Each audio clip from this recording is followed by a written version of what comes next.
I'm Bruce Buffer. It's time for the Anthony Gorgano Show! Good morning, everybody! Live from the Xfinity Studios. This is Anthony Gargano, the Anthony Gargano Show, on an epic night in Philadelphia. This is an epic sports day. Forgive me because I'm jumping out of my seat. This is an incredible sports day that we are about to embark on.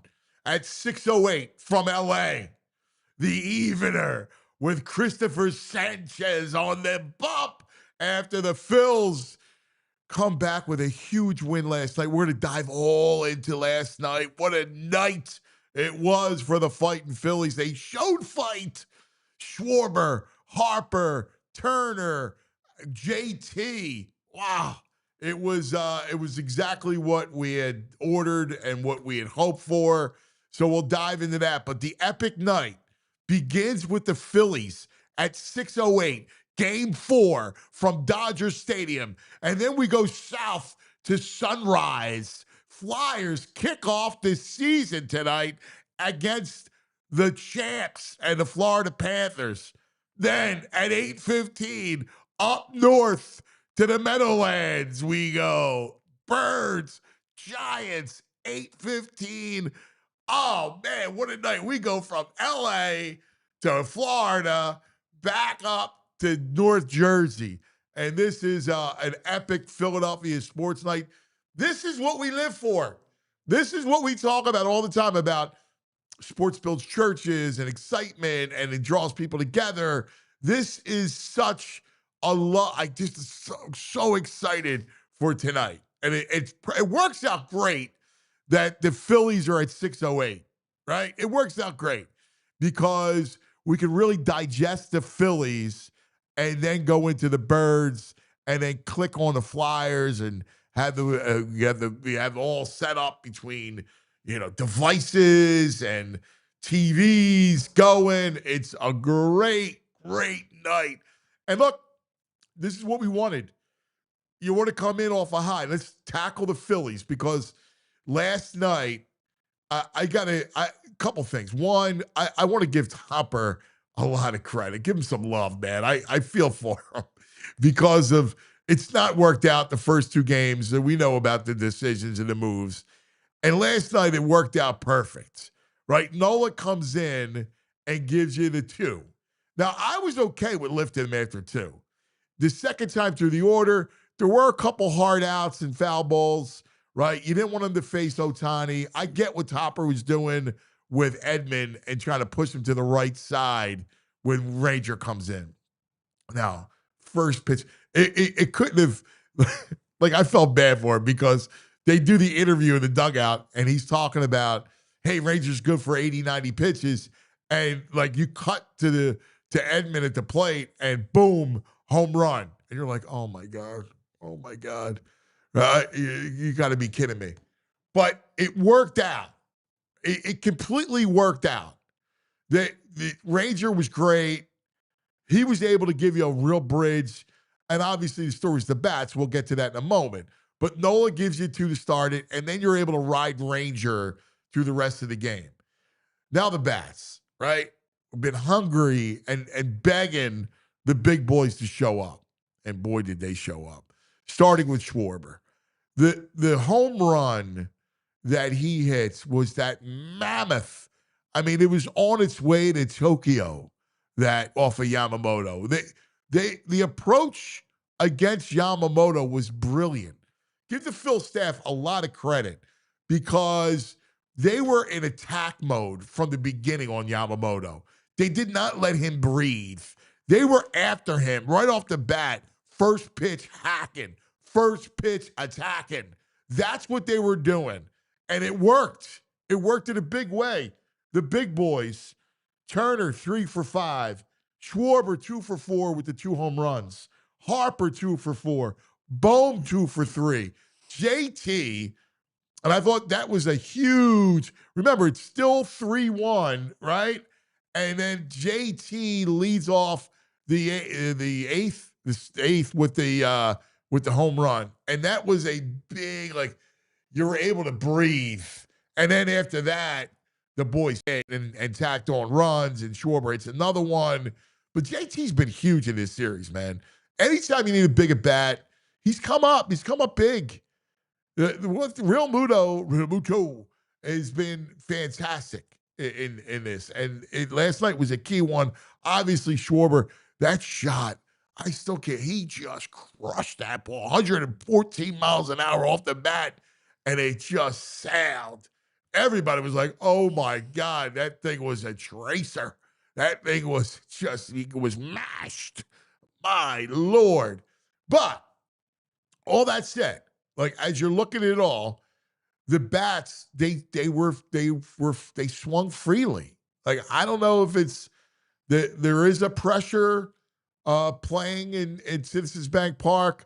I think more there's a pressure for them that they have to win, right? There's a pressure with this team, and they all know it. We talked about it ad nauseum yesterday, and maybe, just maybe, the fact is that they were able to just play freely. Like, hey, we got nothing to lose. Everybody's counting us out, so let's just go out there and play ball. And they did that, and it resulted in 8 runs. They beat up Kershaw, which is a great sign. And now you turn around and you got Christopher Sanchez. You got your ace on the mound today. That's a huge advantage. 608. Dodgers go Glass now, who's good, but I thought they would come back with Ohtani. I know you come back Ohtani and Snell, but they're coming back Glass now, which is fascinating to me. You got the advantage. With Sanchez versus Glass now, I think you got the advantage. I love the fact you got and listen, Topper, you did a good job last night. Great job. Leave Sanchez in there. All right? Just let him go. No hooks and you're over-managing, like, because every manager over-manages this time of the year. Just let Sanchez go. All right? That's all you got to do. I love this fact that you got a right-hander in Glass now, so the lefties are in play. Schwarber's feeling good. Bryce is feeling good. Two knocks for Bryce. Hard hit balls. He looked good. So you got it all set up for you. All set up. It's right there. You win tonight, and then we have the showdown in South Philadelphia Saturday night. This is awesome. Awesome. And, of course, that's great. Come here, Shohei. Where you at, Shohei? Schwarberzilla. He's done nothing. Schwarberzilla is in the house. I love it. I absolutely love it. Good morning, VG. Oh, it sure is. Man, is it a little easier getting up today? I mean, I couldn't wait to come in today. Couldn't wait to get this day started. Crazy. This day's unbelievable. It's a whirlwind. Like, I love these days. These are the greatest gifts, right, from the sports gods, where you have these 3 games. I'm so happy that it's a 6:08 start and not a 9 o'clock start. Yeah, yesterday was because tough. it would have been in the teeth of the Eagles game. Yes, it would. I don't even know how to handle it today. Like, I'm either going to watch. We had all these watch parties here, watch alongs. I'll probably watch the game here, or I cannot watch this at home. I don't have enough TVs in my bogus setup. I just don't. I mean, I don't have enough rabbit ears to get all these games. It's going to be a party here tonight, man. Yeah, big party at the PHLY studios. The boys at the bar, they sent this in as a question, but it's more like a statement, and it's pandering to you in a way, but it's relevant this morning because we're all up late last night. Isn't October the best month in sports? We have Phillies, Flyers, and Eagles all in one day, and the fans putting their bodies on the line too, because there were a lot of shots going around the pub last night in the 8th inning. Oh, it was enjoying the greatest. Not man. much work getting done this morning in Philadelphia. Listen, we don't need to work today. All right, today, tomorrow, give the people off. Like, Yes. Let them slide through work. I mean, look, at 6:08, everybody who's got an office gig, just get out of there at 4:45. Let your people go at 4 o'clock today. Yeah. Let them get home with the traffic, settle in. What you got to do. Yeah. Wherever you're going to go to watch the game. It doesn't get any better than this. It's actually perfect. Yes. It's actually perfect. And Topper finally getting some buttons right. Well, listen. Yeah, you got to give him his praise. He had a good game, man. He did. I was happy for him because, like, he is a nice guy. Like, I didn't like some of the moves, obviously, in games 1 and game 2, but he's a nice dude. And I don't know. Listen, all we want, we're simple creatures, right? We just want to win. Like, it's just about winning. It's just about. It shows some fight, too. Well, that's the other piece of it. First 2 games were feeble. Right. Right. And last night, listen, I'm not going to lie. Going into the game, I wasn't exactly, Pollyanna, feeling great, right? Like, I mean, I gave you the narrative yesterday. Yeah, here we go. Right? It's playing out. The narrative. Because of Damas. The narrative worked yesterday, right? Like, the narrative was right yesterday. Now, you got Sanchez.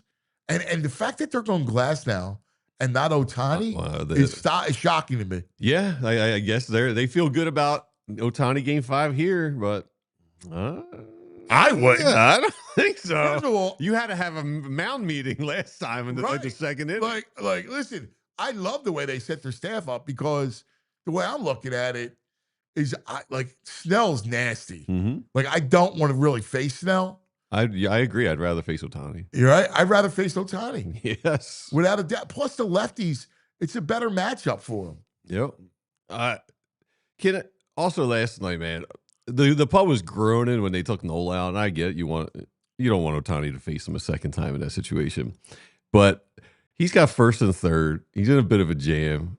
He's got full count to Will Smith, 2 outs, and he throws a knuckle curve. And it's a beautiful knuckle. That's an Onions call. I don't know if that's JT's call, but that's a ballsy pitch. Usually it's JT, yeah. That's a ballsy. Because if you miss. Yeah. Good. That ball's gone. Right. And also, to touch on what you're saying, JT's the MVP so far in the series with Philly. He has been ridiculous. No, he's been the man. JT's been the man. Quietly just consistent. I actually agree. I know people were groaning too about the taking Nola out. I agreed with it. And then the first pitch is a bomb. I know. Everyone at the bar's like, I told you. Right. Nah, I mean, I agreed with it. At the time, I agreed with it. I'm like, I always felt like he got 3 strikeouts, but he walks a tightrope. I mean, you know what he's thinking. Marsh tries too hard to make something happen, and he's like, here we go. You got a guy on third. It's like ridiculous. I know. Well, that was a horrible play. And if anyone's going to melt down, it can be Nola. And the opposite is first pitch home run Ranger. Doesn't get phased at all. He's the coolest. The coolest guy ever. No. It's amazing that he gives up a bomb to start, and there's no issues after that. No response from him. He's just so stoic and just winds up giving you 5 innings, just a 1 home run. After that, shuts him out. Yes. 4 strikeouts, and he hits you. The key was that middle part of the game. Like, the middle part of the game is so important because he takes you through 7. Yeah. And that's what I think what Topper was thinking, which is if I can navigate and not have to go to Kerkering Strom there, different going to Kerkering in the 8th when you got a lead like that. Like, he feels good. He pitched a clean inning. Yep. But, like, that's what I think in Topper's mind when he did it, which is I got to get through the middle part of the game, the danger part of the game. And Ranger danger, man. Yeah, because Duran was ready to go 2 innings. I think they were hoping to go Ranger to Duran, and that was it. That was the plan. Yeah. Didn't even need him last You didn't need Duran, which is huge. Couldn't believe. I was like, now you could come in and throw gas. Yeah. Yes. I was like, is this for real? I'm watching Taijuan Walker pitch. This is crazy land. But it is crazy land. It was so good. It was just so good. To be able to go there and now you got hope. Now you get the Dodgers thinking. Right? Oh, well, I think Andrew just sent us around. Kike Hernandez, he's like, we can't let them win game 3. This is a team that can get hot and go on a roll. You don't want them feeling good. Well, that's the beauty. They're going to be tight tonight. Well, that's the beauty of like these 5-game series could just turn on a dime. Mm-hmm. Right? They just turn on a dime. Let's go. How you like the powder blues now, Andrew? Wear them every game. Wear them every game, please. There's something about those things. No, it was great watching. Like, I was pumped up. In fact, they were in the powder blues. There's magic in those Bryce jerseys. Some credit here. Oh yeah, because Bryce fought for it. Bryce wanted to do it. All right, yeah. Bryce wanted to do it. So I thought it was. I thought it was great. It's a thin line tonight. Phil's plus 110. Dodgers minus 130. Nah, it's the Phillies. Phillies are in play, baby. Yeah, they are. No, they're in play. I mean, can I just, for 1 second, Yeah. kind of bare my soul? Yeah, of course. I think they win tonight. Like I feel they win tonight. I'm more nervous about Saturday night. They're gonna have 2 tight teams on Saturday night. Right? Like it sounds weird, but it was part of that. Like when they're playing swinging free, Yeah. look at the Cardinals series way back that got you to the World Series. They are in as a wild card, and they were up. They're about to lose the series, Mm-hmm. and they somehow won it. And then they just played free. So maybe there's the run coming because maybe they just play free. Like that's. Can they play? I was texting with Charlie yesterday, and he was talking about ripping the bat and being able to play with ease. Yeah. Baseball's a game you gotta play free, man, and that's how they played last night. Can they play free here? That's the thing. Maybe it is the ball. Maybe it is us. Maybe it's us. I don't know. It's a fascinating. I hope it's not us. It's a fascinating conversation to think about it. We got bad wind. We just got bad wind here. That's all it is. As long as we're not breaking wind. We break too much wind. We care so deeply the energy, but the energy. See, here's where I disagree with Castellanos. Like, yeah, the pressure's real, but the energy was positive. Yeah. Like the energy was positive throughout game 1 and to start game 2. It only turned in game 2 when it started to get ridiculous, right? Like, yes. I mean, so like I don't know what you want the fans to do. Like they give you that energy as much as possible. yeah, he's just ridiculous. I just want to move on from him. I know. He almost that first ball. Oh my God, what was he tracking? And then the second one's a line drive right at him. Yeah. He was shaky on that. He was shaky. And are they trolling us leading off the game with a bunt? After all the bunt drama, Trey comes up and tries to put a bunt. It's funny. My dear good friend of mine, Meg Kane, yeah. who's the CEO of FIFA Philly World Yes. Cup, who's a great Philadelphia sports fan. Like a lot. She texts me that. She goes, "Are they trolling us?" Yeah. I was like, "No." I said, "Topper's from Canada. He doesn't troll." There's not. It wasn't. Did feel that way though. Yeah, it wasn't like he was trying to make something happen. There's no trolling. The aggressive base run I like from Bryce forces something to happen. The double steal was awesome. Yeah, it was funny that Bryce, a good throw, he's out. Yeah, but I was like, oh, you got to make people make plays. No, it's true. And listen, he's balls to the wall. It's why we love him. Yeah, why we love Bryce is he's balls to the wall. He goes for it. Yeah, I was so happy from a baseball standpoint of how they attacked Yamamoto. I mean, they were attacking first pitch. They were after him. They didn't let his fastball breathe, man. Yeah, which was awesome. I mean, look, he goes 4 innings. They got 6 hits. This is a guy that averaged well under a hit an inning. Like it was like point whatever it was. Yeah, 5 hits an inning, 0.4 hits an inning, and they raked them for 6, 3 runs, and they were on them. Not even They didn't strike out. They only struck out twice. Yeah, or 3 times. I think the top 4 only struck out twice. Yeah, yeah. And they hit 560 off them last night as a team. Over all the pitches, 9 for 16 they went. Well, the top guys went 9 for 16. Yeah, that's crazy. You know, Turner 3. Turner's so important. Him getting you said that before they even started. The team goes as Turner goes. It's true. Yeah, it's true because if they're first of all, Schwarber, they pitched to Schwarber differently when Turner's on base. They just do, and it makes sense, right? Mm-hmm. Like you don't want to get beat because now it's 2, right? Like you don't want to get beat with a Schwarber long ball. It's why I love Schwarber hitting second or like a little bit down, not lead off. Yeah, because you just see different pitches. They pitch you differently. And he didn't even move when he crushed that. He knew, man. Oh man. Well, I mean, that thing was out in 3 seconds, I know. and it just kept going and going and going. That was further than 422. There was no way that that's all it was. Well, you know what it was? That had to be 500 plus. It was hit like on such a line, Yeah. right? Like Yeah. it was hit on such a line. And Dodger Stadium is weird, right? Because it's built down. hmm The way you go in, like when you go into Dodger Stadium, you go down, right? And you take the elevator down from the parking lot.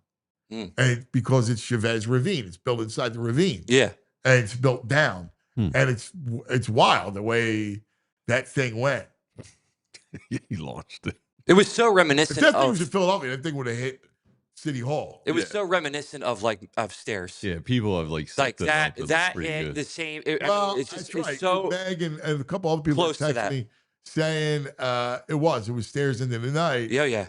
And it was remind because the lefty ball was crushed. Yeah. You knew it. It silenced everyone. Schwarber into Japan. Yes. Yeah. Japan. Yeah. No, seriously, he's Godzilla. He is. He's Godzilla. He played Take it Godzilla. down LA. Eddie Rice saying the return of the topper. Yeah. It's been tough on him. See? Listen, I mean, it's all part of it, right? Yeah. Like, 6:08 today. Oh, it's like 3:00 start LA in time. the words of the great Lee Corso, not so fast, my friend. That's what they said last night. Not so fast, my friend. Wow, man, this is going to be amazing. I'm overwhelmed right now. I got to plan out how to attack this evening.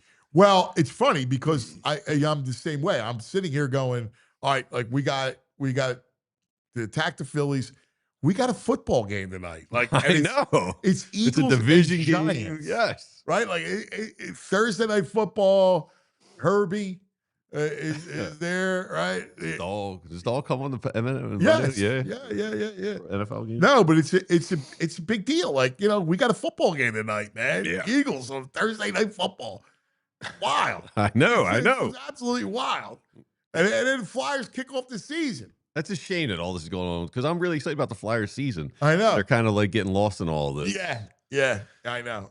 But listen, everybody's in. It's gonna be a blast. We're gonna have today's a holiday, Red October Day. Hey, Kershaw stinks.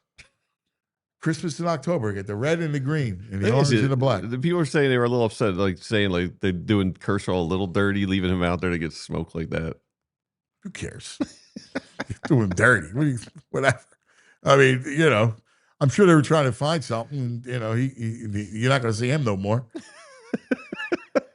This is great, man. The bros in chat right now bringing up the shadows tonight, and that he's terrified of the shadows because of the start time. Everything. Yeah, but it's 3:00. He's polluting the chat. No, but you're not going to see any shadows at 3:00. Yeah. It doesn't start to get dark now until what's sunset in Los Angeles right now? 5? 5? I mean, that's when it starts to go can down look it and up. dip. I mean, the shadows. You're gonna have a good, 6 innings of clean. He's also saying we need to talk about the weird Brian 626. Anderson Kershaw tribute last night. I love Brian Anderson. I think he's great. He's a TBS announcer. What would I don't know. No, was he gushing over Kershaw? Yeah. Oh, Well, so Yeah, what? of course. 626 is sunset in LA. It starts at 3:00. Yeah. That's what I'm saying. Like, if he's talking about shadows, there's not gonna be no shadows. Yeah. Come on, bro. It's Southern California. Like, did he not get the time? he's a Martha's Vineyard guy. He's not Southern California. Yeah, but New Hampshire. you know the time He's difference. a Nantucket red guy. Yeah, totally. Come on, bro. Guy. Come on, bro. All right, lots to get to. We got to go to the editor, a great Philadelphian who is going to be out of his mind today. All right, like the rest of us. Cannot wait until 6:00. He's going to be wild. So we'll have Pat join us, go through the headlines. Mikey Garafolo to preview Eagles-Giants from the NFL Network will join us at about 10:15, and then the brain. But let's take care of some business, shall we? We could do a little BG crooked T. A little crooked tea. I like a little crooked tea every now and then, So, y'all remember when BG strip sacked the GOAT for the first Philly Super Bowl ever? Well, BG's bringing us this Crooked T strip sack pack so we can savor the flavor. What is a strip sack pack? Well, it's big, it's heavy, it's juicy. It's the kind of pack you want to show off. You already know Crooked T is 0 sugar and all flavor. And the strip sack pack is stuffed with 24 cans and collectible trading cards by Jordan Spector. Some cards are even signed by BG himself. Every case is packing some heat. So from the fridge to the tailgate, this is one sack you're going to be proud to display. So grab yours today at a store near you or on GoPuff. And for our guy BG, we have to send a shout out to the Philly area bars carrying Crooked T. And thanks for showing the love. They are Sport and Social Allentown, Garage Fishtown, City Tap in Logan Square, Wicked Wolf on Chestnut Street. So check them out for game day or a night out and tell them that Philly Sports sent you. Crooked T. Crooked T. All right. Let's talk about your vehicle. You in the market for a new vehicle? I got you. I got you covered. Always got you covered with stuff, right? Cherry Hill Jeep. The Jeep, the iconic Jeep. And you can get it at Cherry Hill Jeep, which is a Folk Auto dealership. And Folk Auto dealerships, the name Folk means something. Been around for multiple generations all across South Jersey. They own plenty of dealerships. And I know Charlie Folk, who's the head of it. And he's a guy that just loves his people, man. Just loves customers, loves people, wants to just sell cars like his father. He's fantastic. And right now, you got all kinds of great stuff happening there. If you're in the market for a Jeep or a Ram truck, you just go to, you ready? Take advantage of this. It's True Zero offer. It's a True Zero offer. 0 down payment, 0 first month payment, and 0 security deposit now through July 31st. You got a whole year of this. Wow. The True Zero. Slide into the 2025 Jeep Wrangler this month for $289 a month. Every Wrangler delivers strong drive trains, innovative engineering, quality components that underpin this icon's legendary heritage. Yes. Or you can pull away the most luxurious and functional SUV, the 2025 Jeep Grand Cherokee Laredo, also included in the True Zero offer. True Zero. I love a True Zero. True Zero is the best. Better than Absolute Zero. Right. Stop in. See Dante. He's my boy. He's going to give you the cuz discount. All right? You're going to get an additional $1,000 trade-in. You mentioned me or PHLY and the discount, right? You got to check it out. Drive home your new Jeep or Ram truck today. Minutes from all bridges, available online 24/7 at cherryhilljeep.com. Stop in today, all right? Go check it out. I know people buy Jeeps and Ram trucks elsewhere. I just don't know why. Why? Don't know. Don't get it. Don't get it. All right, Thursday. We love it. We visit the editor's desk.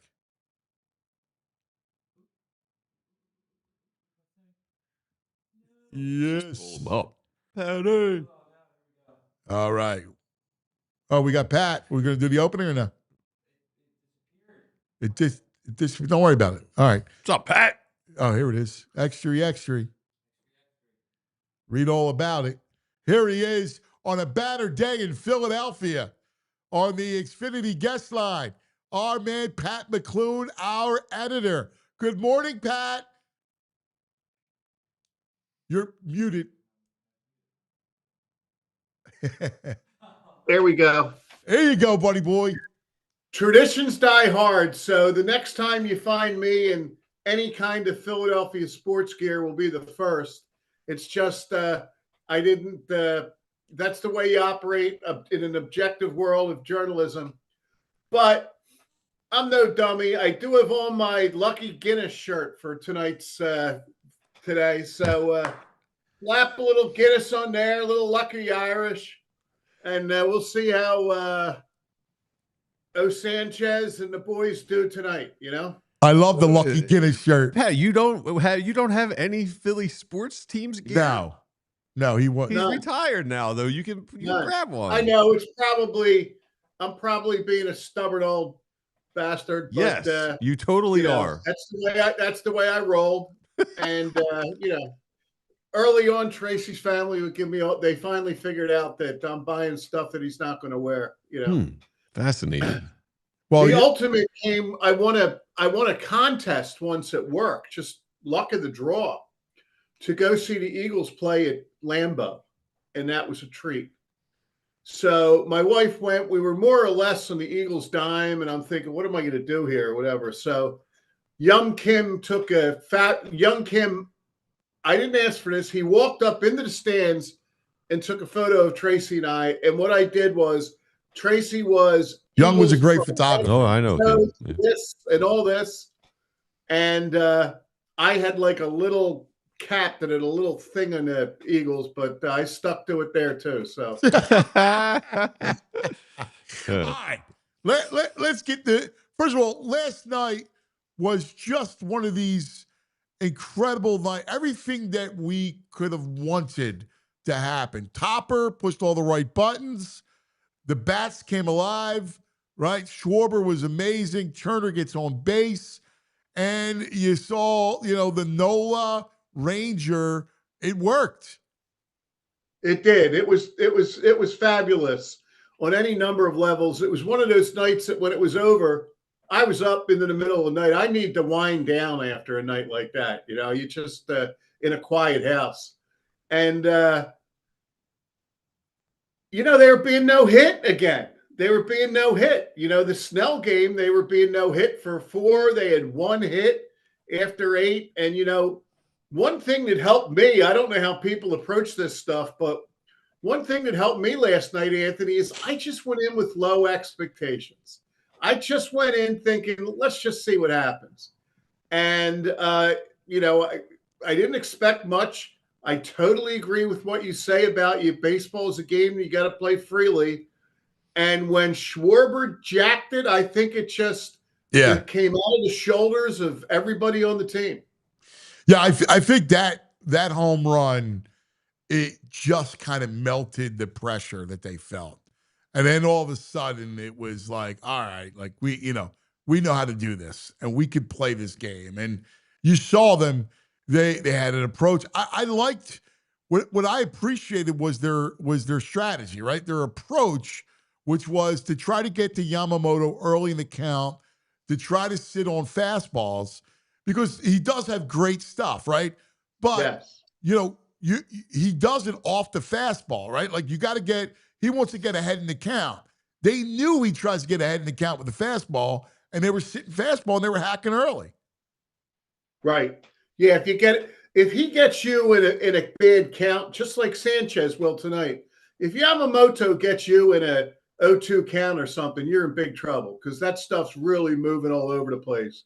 And you just got to hope you get to a point where he's got to give you that fastball because they can jump on the fastball no matter who's throwing it. I mean, and this is a dead red team, man. They've always been a dead red team.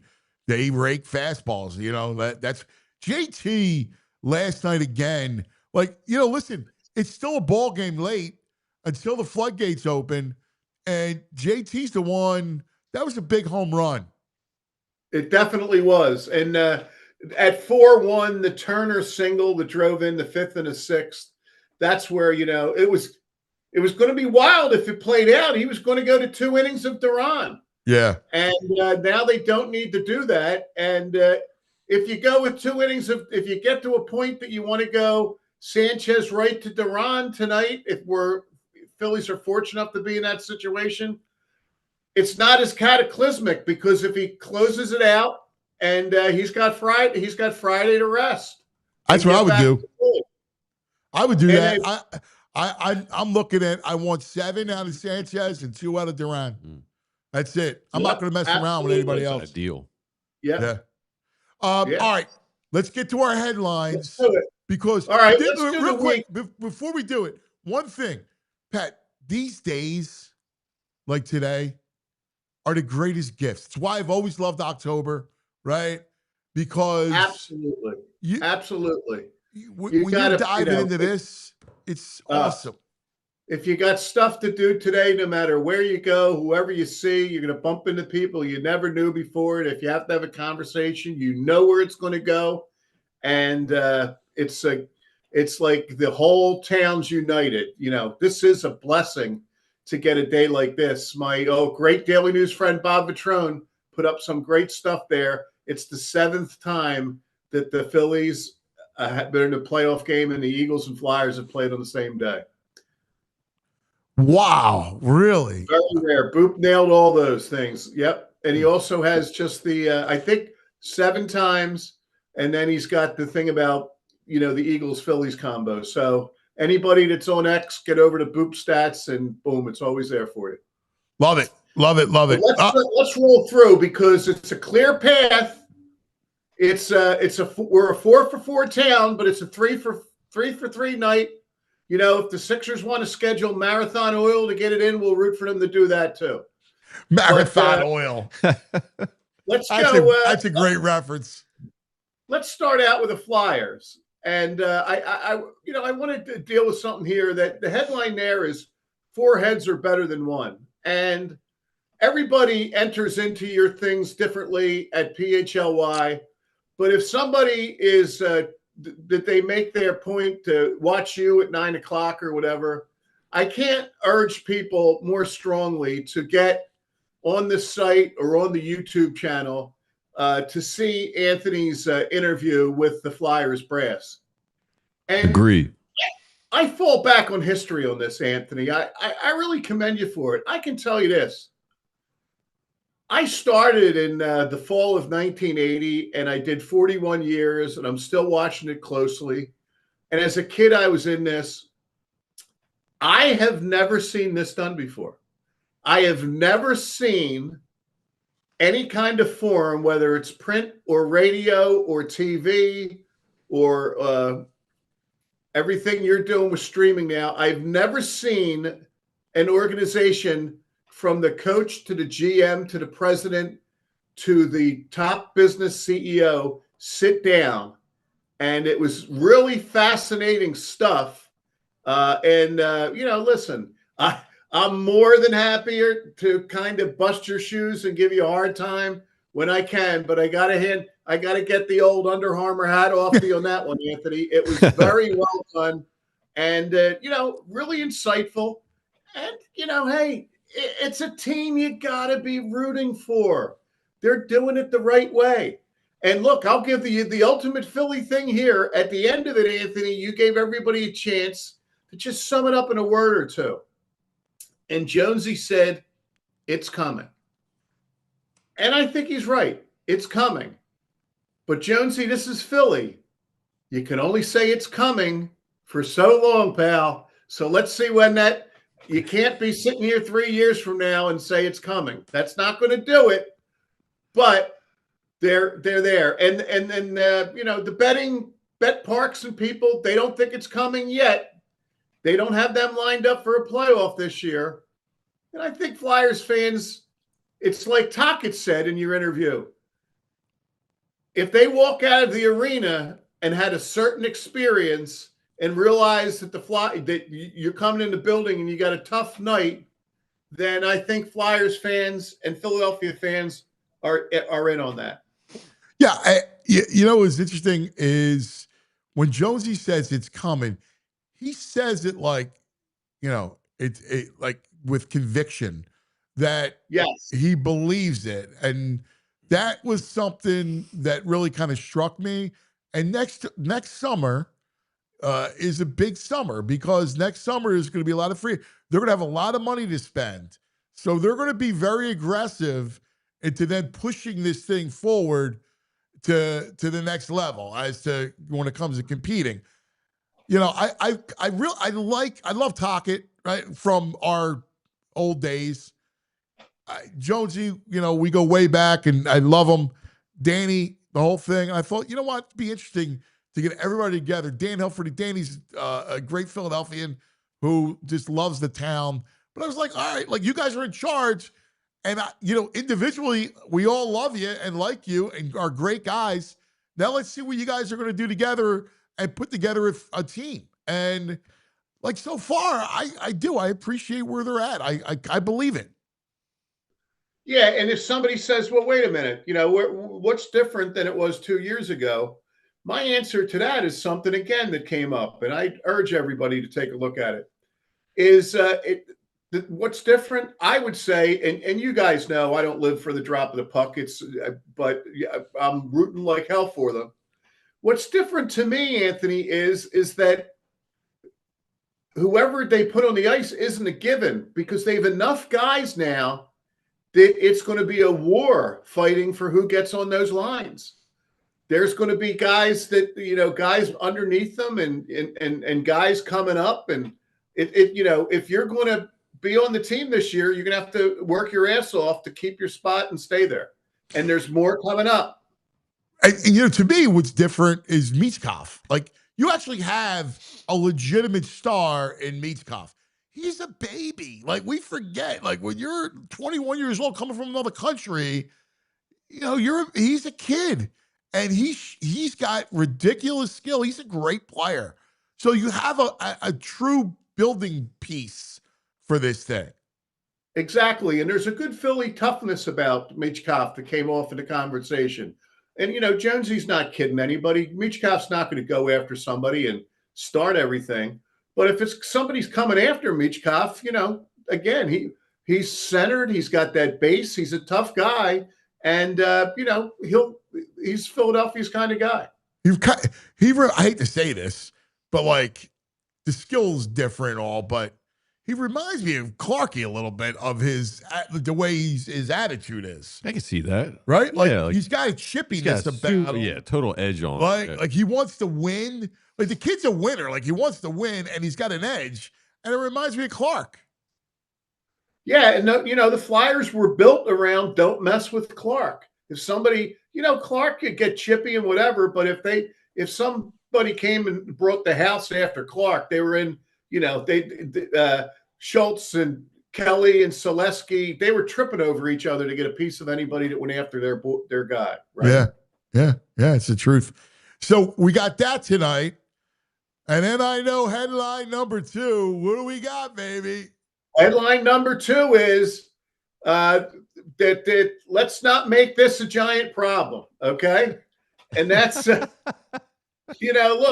we know that the Eagles, there's a lot to look at and a lot to break down, and we'll do it. But let's not make this a giant problem, fellas. Let's get in there and let's dispatch of this squad. I like this quarterback. Jalen Hurts likes this quarterback. But come on, man. Vic Fangio is going to get a shot at a rookie here. Mm-hmm. Who's he going to throw the ball to? My God, his top 2 guys, there's no weapons. The Eagles, no excuse here, guys. The only thing is they're going into that. I just hold my breath, get out of that toilet bowl of a stadium and that bad turf, and get out of there, with no injuries. Pat, speaking of that, are you guys surprised like Nakobe Dean's going to come back and probably play on that turf? That's going to be his first game back. Maybe only special teams, but why would you do that? It worries the hell out of me. I have a long explanation coming to me from Meg Kane, who you mentioned earlier, and Meg's she goes, now that's a Cherry Street Tavern conversation about the notion that what were they thinking putting that last game of the World Cup in that stadium? I get it. It's New York and everything. But, the NFL, we talked about Goodell the other day, and the stuff he drives me crazy. Here's the stuff that Goodell should be doing. He's got 2 franchises playing on that stuff. Goodell should just insist, look, if you guys don't have grass in next year, we're going with 30 teams. You're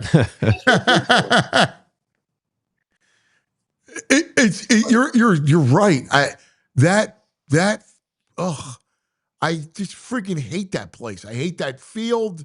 I hate the place. The aesthetics of it are ugly. It's ugly. It's windy. It's windy. It's riddled with traffic. It stinks. It does. I smells. hate going to that area. It's the worst. It really is. Brutal. It came up again in the conversation you had, Anthony, with the Flyers brass. Dan Hilferty pointed out that almost all those hotel rooms are booked up, and they're not just booked up for the World Cup for the times that the games are here in Philly.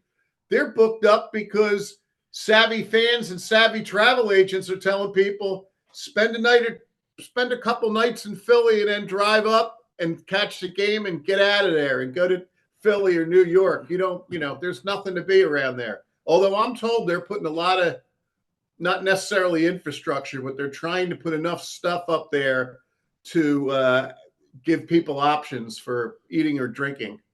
So it would make sense. You're going to have, I don't think any of us realize the amount of people that's going to show up for this World Cup. Like there's going to be, hundreds of thousands of people that are going to descend on us over the course. Like we're going to swell, right?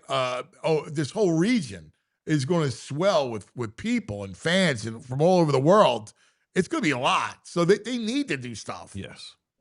Yes. But, as it relates to the game, the Giants do have a good defense. They certainly have a good front that can pressure. So it'll be a good test for the offense. Let's see that they get it rolling. But this defense better feast. I mean, running backs, Tracy and Scatterbo. I love Scatterbo, but they ought to be able to deal with him. The tight ends, that Theo Johnson, he's okay.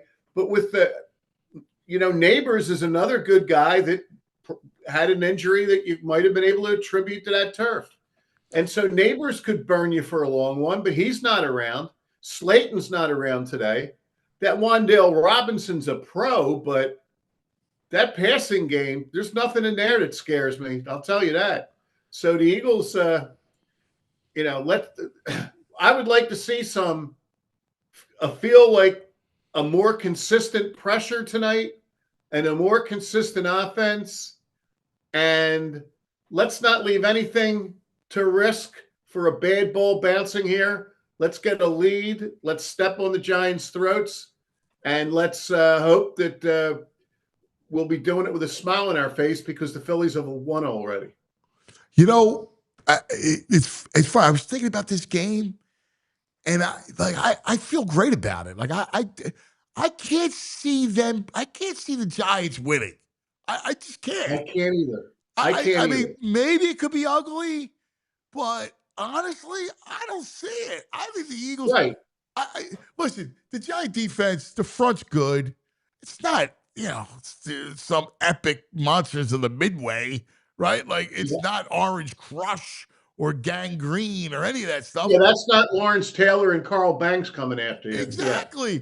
I go, right. All right, and then you look around, you look at their offense, and I like Dart, and I think Dart's got a future. But you said it. There's no Malik Neighbors, right? They don't have some great tight end that you have to worry about, right? Bellinger, like, all right.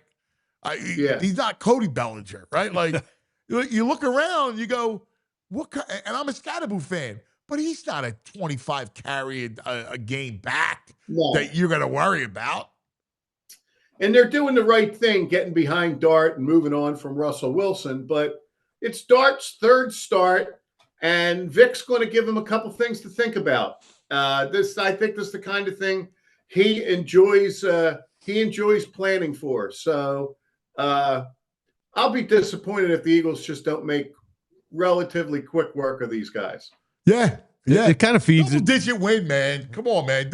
Like all this talk about the offense and, zone coverage and windows and, AJ and Saquon and Jalen. Dude, come on, man. Let's go.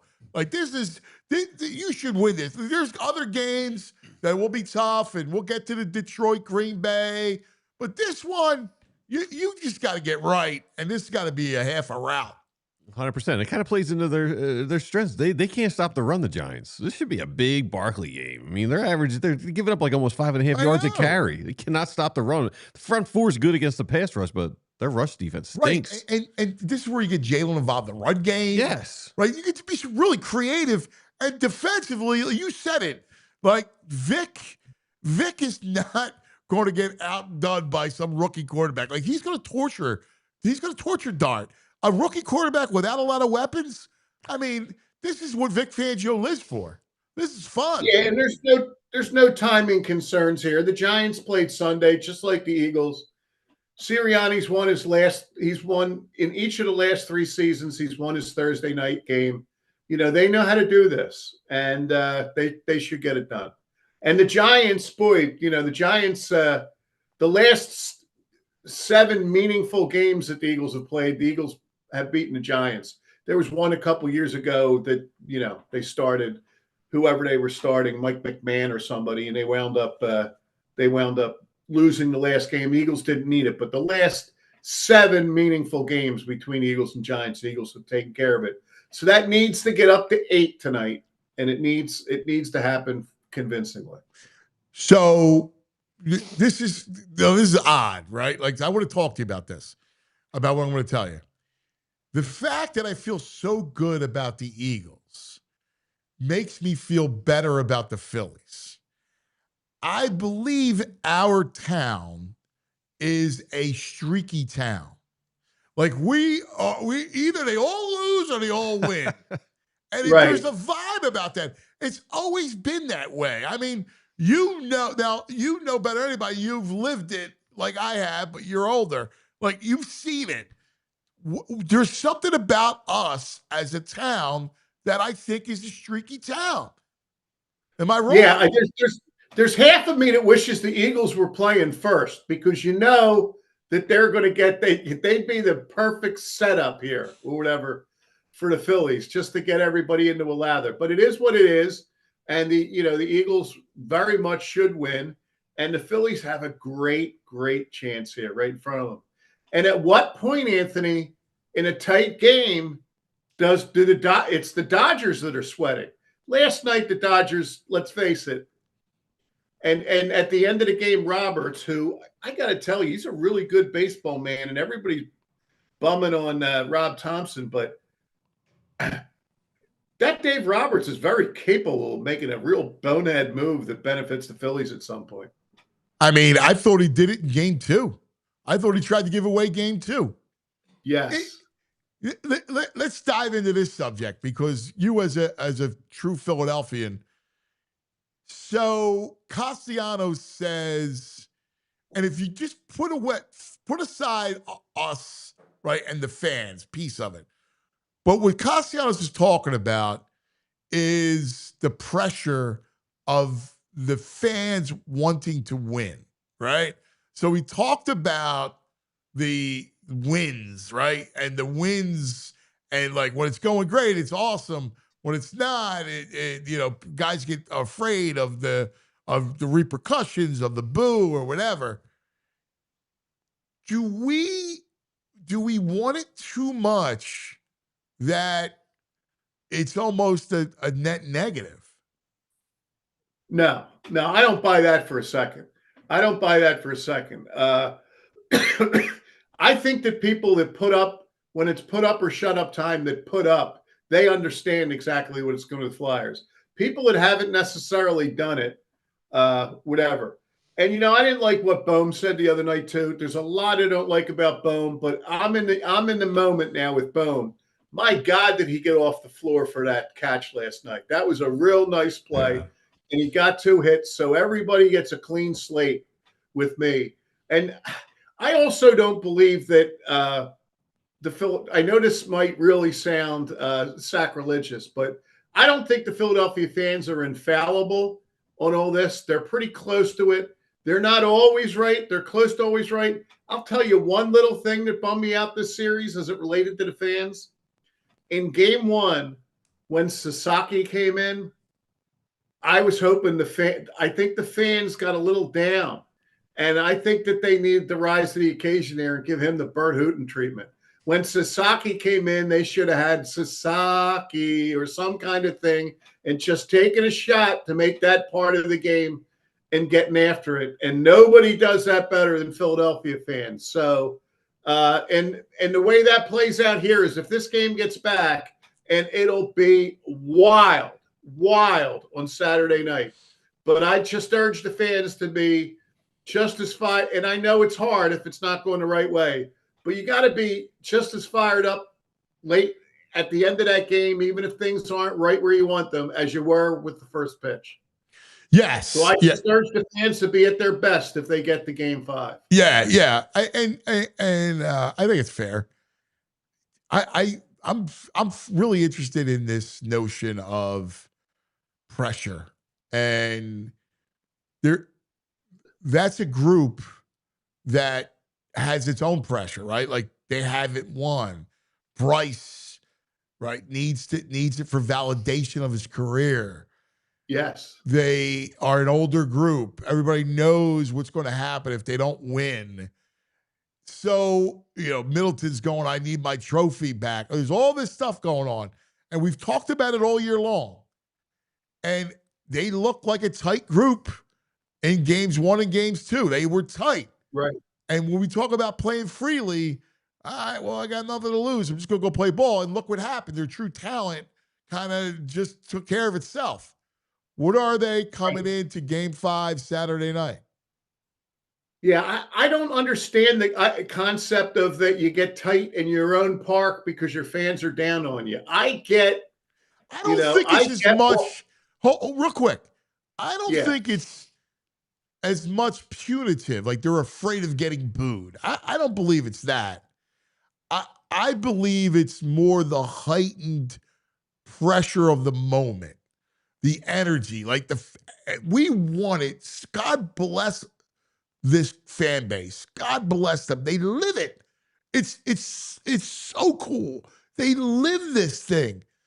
And there's an energy that comes when you live something. And it's not about being negative or booze or anything. There's an energy that's real, that's palpable.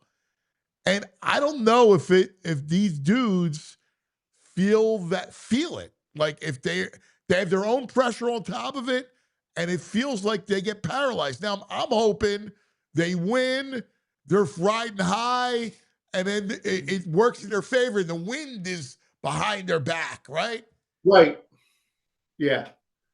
But you get my point, right? About wanting it Absolutely. so badly. Absolutely. Just get the game 5, baby. But then when you get the game 5, boy, nothing will be better. Woo. Do or die here at home. Wow. Tonight's going to be just a unbelievable day with the 3 teams going. And Friday will be a great day if the Phillies win. If the Phillies win tonight, it will build up from the second that Eagles game's over. It's just going to take off. So it'll be great. Here's a quote I just said about that Schwarber home run last night. Max Kepler said, everyone was just in awe. It felt like a revelation at the same time, a revelation of we're back. I like that. That's I love Kepler. Kepler I like to get beers with Kepler. He's an interesting dude. He's very thoughtful. Yeah. Like when he was going through his slump, he gave like a post-game interview. Yeah, and it was incredibly interesting and thoughtful. Yes, I remember that. And he's taking his rips. And, one thing I thought that I was going to bring to bear here was the notion of, what you do late in the game with the Eagles coming on. And thank God for the rules, because I looked at this earlier this week and it wasn't there. Nothing would have been more frustrating than having the Phillies on one channel and having to put Amazon Prime on your laptop or something else. My one son saying, well, I'm a 2-TV house, him and his friends. But thank God that game's on Fox, too. The Phillies, the Eagles game is also on Fox. So for fans, you can get that in between innings, flip back to the Eagles. You're not going to miss much. But if you have to do that from Amazon Prime, it's a nightmare. You're right, Pat. The neck that is, and we don't have to worry about that because those rules always seem to have been in effect. But I didn't see where it was going. Yeah, when you got to get that streaming service, it much because they couldn't guarantee that the Phillies would be there. Yeah, going back and forth to the streaming service is brutal. Yes. It's a thirsty Thursday, boys. It's a thirsty Thursday, and let's hope we all get it quenched. And don't worry if you got to work. It's perfectly legal after a Phillies-Eagles sweep to have a few Guinness or beverages of choice well into the morning. It's one day Friday. You'll suck it up, go to work, and you'll do it with a smile on your face. That's it, Pat. Nice. This is why I love our city. This is ultimately why it's so fulfilling to move back. Like you and I, like, we go way back, and I remember I remember when I was at Temple and I sat with you, and you're like, "Listen, you got to go to another market to make your bones. Like, you got to go somewhere to make your bones." And I went to Chicago, and then I went to New York. And then I remember being in New York, and then, I was talking to the Inquirer, and the Inquirer offers me a gig, come back. And I talked to the editor in New York, and he's like, "You want to go to Philadelphia? You want to leave here? Like, you got all this opportunity that's waiting you. Like, I mean, listen, it's not for us, but you could go anywhere here. Like, it's New York. And why do you want to go back to Philadelphia?" He's like, I don't understand it. You usually give us the good voice, the editor voice. Oh, yeah, you ain't going to go to Philadelphia, AAA town. There you go. You're going to go to a AAA town? You're in New York. This is New York. That's what I love that say. guy's voice. And I'll never forget having the conversation. I'm like, well, but I love Philadelphia. I want to go home. And he's like, Hey, yeah, but you could be home. a national guy and all this stuff. That's right. That's right. Hey, listen, you weren't going to have the clout to get all those Flyers people together if you stayed in New York. That's for sure. But I only bring up this point in that this today is exactly why I want to do this here, anywhere else, because everyone's excited. It's truly a holiday, right? It's the red of the Phillies, the green of the Eagles, with a little orange and black. It's Christmas meets Halloween. It's in October. And everybody is excited. Like, everyone in this town, men, women, boys, girls, the old people, the young people, right? I sound like Duke from Rocky, but it's true. There's a collective of these souls that are all together today for one cause. And it's That's so how it was freaking with awesome. coverage too. Big events, we live for it. Anybody in our business, Anthony, we live for big nights like this. I always felt bad for the guy in the staff. We put 8 or 9 people on any regular season Eagles game, 8 or 9 people on any Phillies playoff game. But inevitably, you would do something like that, and somebody would wind up having to be the guy at the LaSalle game that night. And I felt bad for somebody who was just taking it for the team, Yeah. But yeah, that's the truth. But there is nothing like the way we celebrate this stuff. There's no other town like it. None. Right. There's only one thing that could make it better tonight. This is as good as it gets. But the one thing that would jack it up a little bit if both games were here tonight. Well, I was going to ask you, how do you feel about all 3 games on the road? It's odd. It's odd, and I was going to ask you guys, but now Fox is taking this argument out. I spent my whole life in the newsroom for the big games. At the game, in the press box, with guys like you, or no. So now I'm always at home, and I don't want to be anywhere but at home because I want to hear everything. Anybody else that wants to come can come, but I'm not moving. But when you got to that move with Amazon Prime, is that enough to drive you to the bar?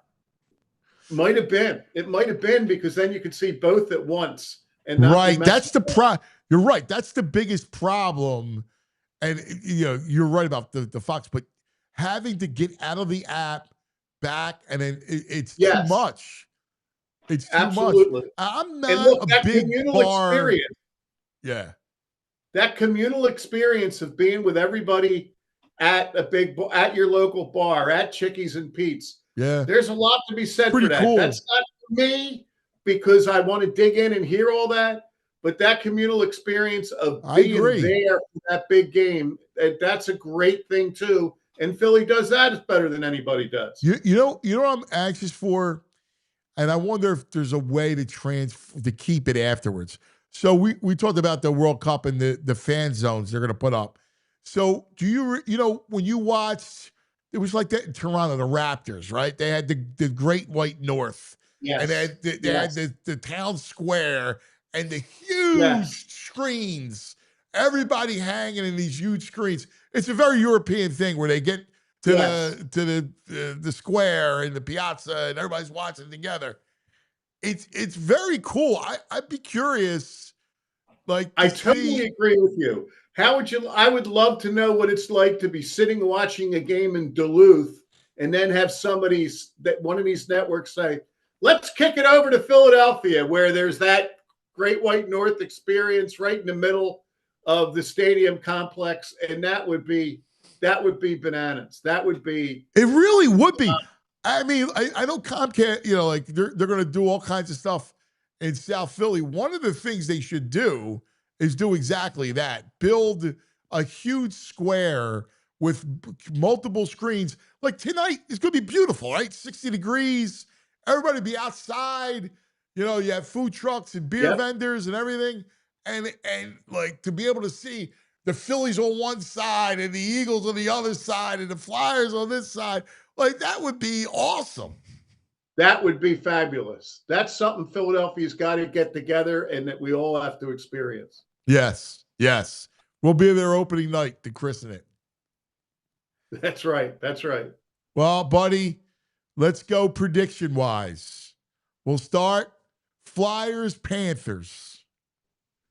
Well, they're playing the champs. They're playing down there. I think it'll be a hard fought. Maybe they walk out of there with a point, but it doesn't mean much. And it doesn't, whether they win or lose tonight, doesn't mean as much as that it's the beginning of a journey of a team that's getting better. How about the Birds?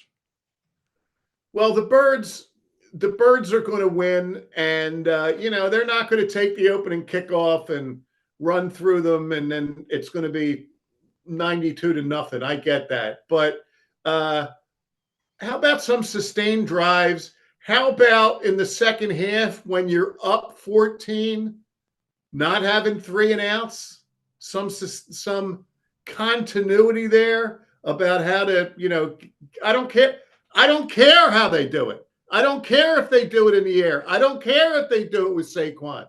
I just want to see them do it confidently, and I want to see a defense that is just salivating, enjoying making Jackson Dart have a rough night. That's what I'm looking for there. All right. That leads us to 6:08 happy hour. Well, what it's going to do, Anthony, is I think you were on it. I jotted it down because I can't think. I'm shocked he's not coming with Ohtani. Even more so that if the Phillies win tonight, I think they should start Snell. I think he's the toughest out. For Game 5, I think they should start Snell. So what's he waiting for with Ohtani? So and at home. And I have great confidence in Sanchez. Even if they get to him a little early, that's okay. Let's ride with Sanchez, and let's not be no hit through 4. Let's get going a little earlier.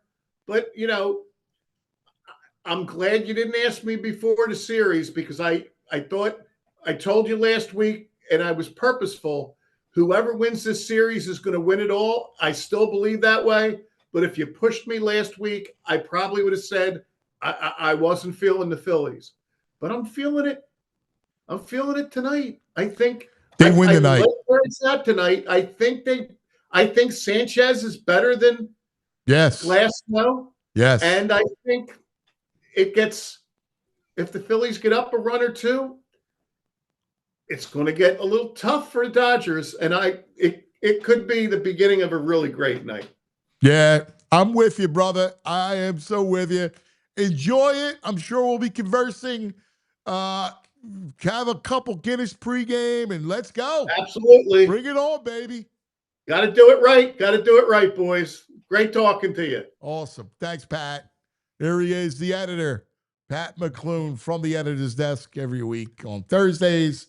We love hanging with the editor. Yeah, he's True Philadelphian. Yeah, he is.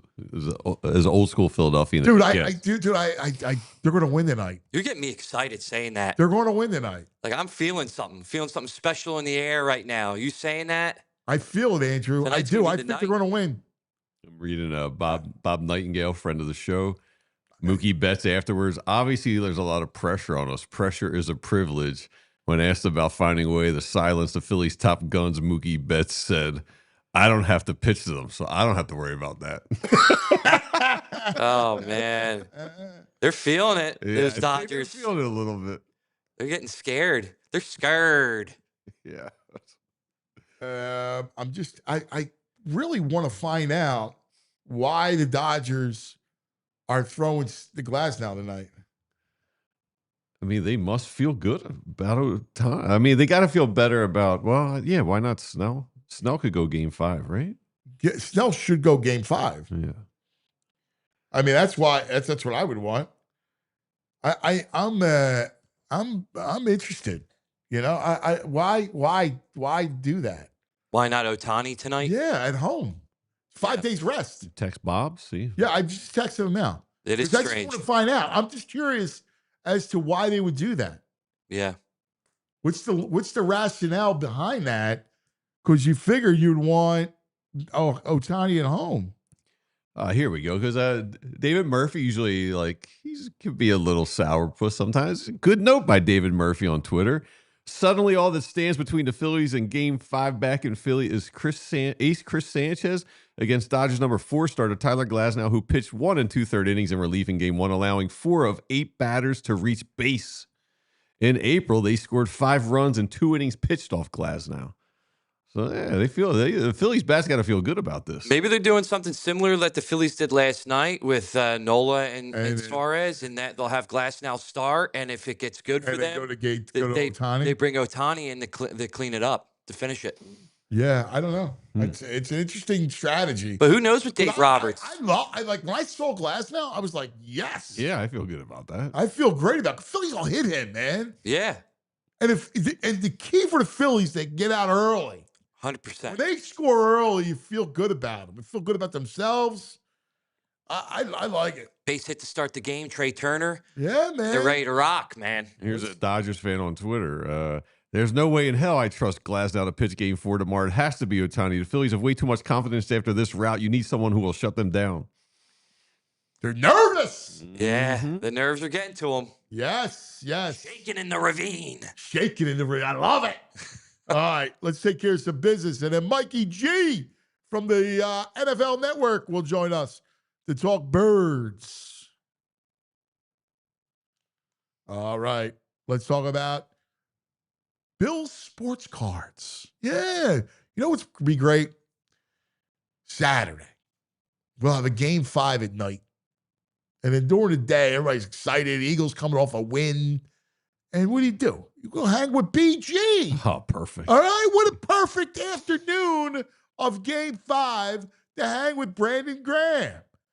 You know I love hanging the weekend with my boys and the kids, and there's no better way to hang out with one of the Philadelphia's greatest. That's Brandon Graham.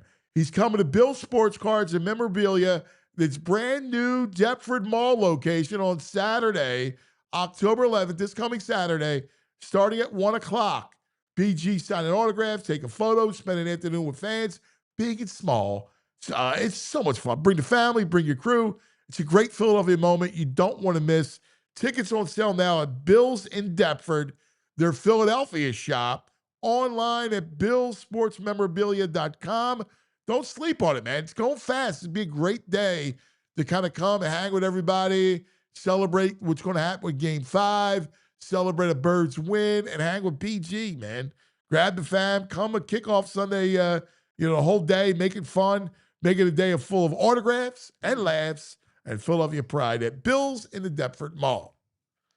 Now let's talk about the Bet Park Sportsbook online casino app. All right. What do we got? So Dodgers, you said, are 130. Let me get there. I was looking up some flyer stuff on them. All right. Dodgers are down to 127. Creeping down. Philly's still plus 110. Let's see what we got. Pitching total: Sanchez over 6.5 or 5.5 is his strikeout number. Dude, what's his how many outs to record? Let's see. Total recorded outs: 16.5. Glasnow 15.5. 16.5. That's got to be. You got to go. You got to go over. Yeah, you need 6 innings out of him tonight. You got to get 6. Yeah. And listen, even with Topper and knowing how they manage, you got to get 6 out of him because he knows he's got to get 6. Yeah. He's got Durant scheduled for 2. The juice is on the over 16.5 is -125. On the other side, Glasnow under 15.5 outs is -167. I'll be honest with you. I think you do a parlay over Sanchez under Glasnow. What does that come out to be? That's 2 outcomes you can't parlay for. Oh, really? Yeah. Because that would be an interesting. Yes. Because I could totally see that. Yeah, that would be a good. I could totally see that playing out. Bryce is due tonight, right? Bryce got to get a home run tonight. Yeah, you had the parlay. You on the Bet Parks. The VG said a parlay to the crowd on our text chain. He had the Phillies. He had Schwarber hit a home run. Yes. He had I had everything. The only thing I missed was a Harper home run. He had over Phillies 3.5 runs. Phillies money line over 3.5 runs. Harper home run. Schwarber home run. $10 would have paid $322. I just needed a Harper bomb last night. Oh man! I thought you were going to get it. Yeah. And they he's due tonight plus 335. Yeah. Schwarber might hit another one. He's only plus 205. He hits in bunches. Yeah. He's the clear favorite to hit a dinger tonight. Here's Brain. The Brain who brings us to Bet Park Sports. He likes under and the Eagles. He likes under and the Eagles is what he likes tonight. Eagles are, the under's 41.5. That's low, isn't it? 41.5. I don't know. I got my nuts. My prediction scores at like 27-13, right at 40. Right? No. I could see, like, I get why it's 41.5 because I don't think the Giants are going to score. But here, am I nuts? Yeah. I think the Eagles can go over by themselves. Oh, wow. Yeah. I do. 40? Oh, man. I think they could go 44. Man. Dude, That is a get-right game. I don't know why I feel this, but I'm feeling like I'm. Can I find that bet? Eagles over 40 team total. Where's that? I don't know. I'm just feeling. I'm feeling like an Eagles put up. I think the Eagles play. I think the offense looks great because I think they're going to run the ball. Yeah, I think with a lot of success. Yeah. And then when they run the ball with success, there's going to be big plays down the field. Like, so I think it's not a slog at all. I think it's I hate to say it, but I'm feeling rout. You're setting up a great night. Phillies win and Eagles put up 40. Saquon's number's like 90. It's high, but yeah. He should get that against this rush defense. This could be his first 100-yard game against his old teammate. Yes. His old team. Mm-hmm. What's the Eagles team total? I don't know. I can't find a team total. Maybe I don't know. Like I love the Eagles tonight. I have to tell you, I do. I just think I think they're going to play. They're going to get field position, and then when they roll, they're going to roll. All right. Well, I'm curious to see what our man Mikey G has to say. I know he's going to keep one eye on the Phillies for sure as well. He's in enemy territory up there, probably. Well, he lives there. Yeah, that's right. All right, lots to get to. What's the brain say? Under 4.5 first 5 innings in the Phillies. Oh, he likes the Phils. No, under. He likes under 4.5. And the Phillies. In the Phillies game. Oh. Yeah. He said end the Phillies. Yeah, no, whatever. I like I do. I feel good about it. I think tonight's going to be one of these nights. And the Flyers shocked the world against Florida. Now you're getting crazy. Meeskop, 2 goals. How about that? What's that parlay? Bet Parks? Go to betparks.com. Do all the epic night, all your fun, and all your Philadelphia parlays right there. You got to be 21. You got to be in PA, New Jersey, Michigan, Maryland, Ohio. Gambling problem, call 1-800-GAMBLER. betparks.com for all the details. Now, let's go to our man, South Philadelphia's own. He's got the Phillies and the Flyers, and he'll be at Eagles-Giants from the NFL Network. The best NFL reporter out there, Mike Garafolo. Michael, good morning. Yeah. Well, your implied score. Good morning. Your implied score, based on what they're rolling out there, would be around 24-17. So the implied Eagles point total would be around 24. So if you think they put up more than that, then that's what you're looking at in this case. You read the line well. I think the point. I don't know. Overall, I think points are going to be at a premium tonight. I do, however, subscribe to the theory that they'll be able to run the ball. They should be able to run the ball. I mean, the offensive line has been banged up. That's the only thing that gives me pause. And as long as they can block it up, they're going to have their opportunities to throw one-on-one balls. This is a heavy man coverage Giants defense. I threw the number out on air last night. They are number 1 in the league at like 47%, I think the number is. Now the Broncos are number 2 and did adjust mid-game last week to show more zone looks. So if I'm the Giants, I come in with that plan and the plan to adjust if need be. But that being said, you know what these Thursday games are a lot of times. What's your identity? What are you comfortable with? Can you do in a short week? And you don't usually stray too much from it. So we'll see. But I think a lot of things, including, by the way, the last game the Giants played was against the Saints and Kellen Moore. So the Eagles are going to know exactly what Kellen was trying to do there, what worked effectively. I mean, they could even call him if they wanted to. I don't know if they did. We'll see. So I'm completely with you. Where I think the game gets out of hand is on the other side of the ball. I mean, I like the kid. I think the kid's going to be a player. But Jackson Dart with no Malik Neighbors, right? Yeah. Going up against Vic Fangio defense. I mean, that's where I think the game – and then you got turnovers and field position, and that's why I really like the Eagles a lot tonight. Yeah, I mean, he's down Darius Slayton as well, so that brings him to Wan'Dale Robinson as a top target, really. And that's not an outside guy, right? That's more of a slot guy, more of a you want him being a complementary piece in your offense. So you hate to go into a game if you're the Giants with that. I mean, Theo Johnson's a good tight end, and they'll run Scatterboo if they can. They're going to try to run a lot of stuff through him. But yeah, listen. A lot of things are lining up well for the Eagles tonight, and I really feel like. Last year it was the bye that helped them reset early. This is the mini bye. This is going to be their chance to really lick their wounds, take a step back for a couple of days. What are we doing well? What can we lean into? Where do we have to be better? Exactly what they did at the bye last year. But you want to go into that on a high note with everybody feeling good about things, and from a personnel, from a locker room standpoint, guys having good vibes going into the mini bye. What did you hear about the little sit down, the meeting of the families? Saquon and AJ and Jalen.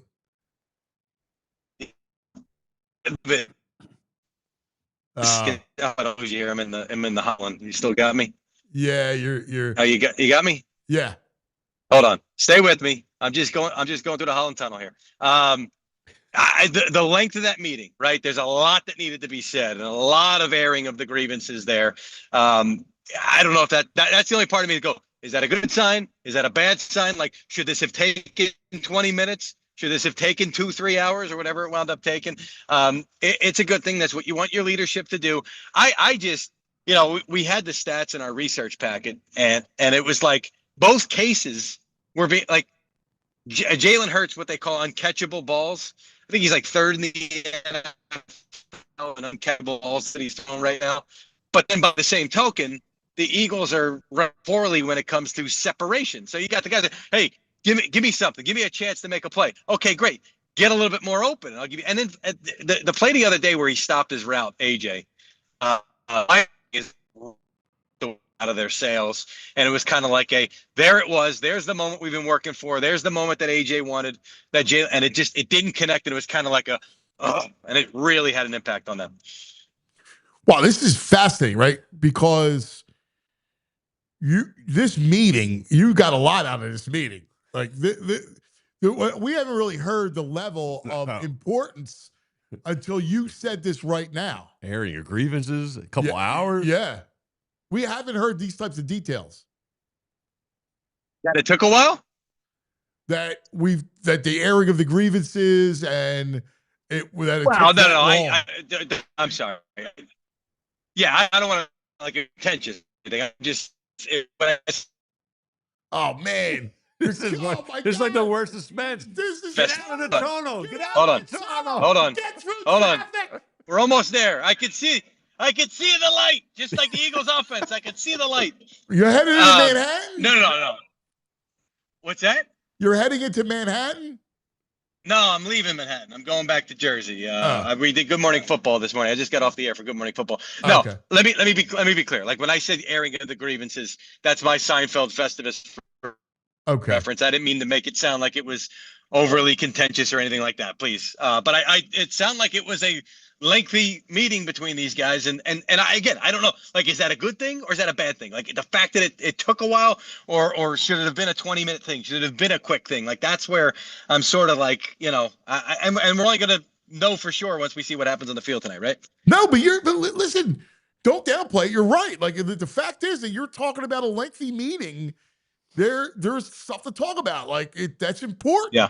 And you know, listen, ultimately, it's always a good thing if guys are hashing stuff out. Like I don't see I think you need if you don't do it, it just festers and gets worse. So at least you're out there and you're trying to get through it. Yeah, and this is the kind of stuff that, like that championship mentality and that the ability to work toward a common goal, right? And these are the things that when they're coming easy, right? You're almost on autopilot, not autopilot, but it's like winning festers winning, and optimism and positivity and all these things. It's a lot harder to do it when you're hitting the skids a little bit and you've got to kind of reverse course, and that's where they are right now. That's why I feel like, Giants, a team that they've done well against in the recent past, 2 games against them in 3 weeks. It's Minnesota in between, which is a tough defense, right? So I kind of like the idea of, that feel right game. I remember I was over at my buddy's house. He had like an old school Nintendo, and he's like, yeah, play Tecmo Bowl on play beginner mode or whatever, right? Like when you're first get like those good vibes. It's almost like that, and then you get challenged later on. It's kind of where the Eagles are at this point. What are you hearing from Barkley and the Barkley side of it, and the run game and the ineffectiveness? The offensive line is really banged up, right? I mean, and the guys that aren't even on the injury report. Like, is Lane even on the injury report at this point? Did I lose you? I'm sideways now. Look at No, he's not. He hasn't been. Yeah, you're good. Right, but he's not right? He's always kind of going through something. And that he's banged up right now. So what I have heard down there is that the offensive line's lack of health at this point is a major factor in what they've been unable to do. Sorry, I'm on the street with the leading number of potholes in all the continental United States right now. I'm bouncing around.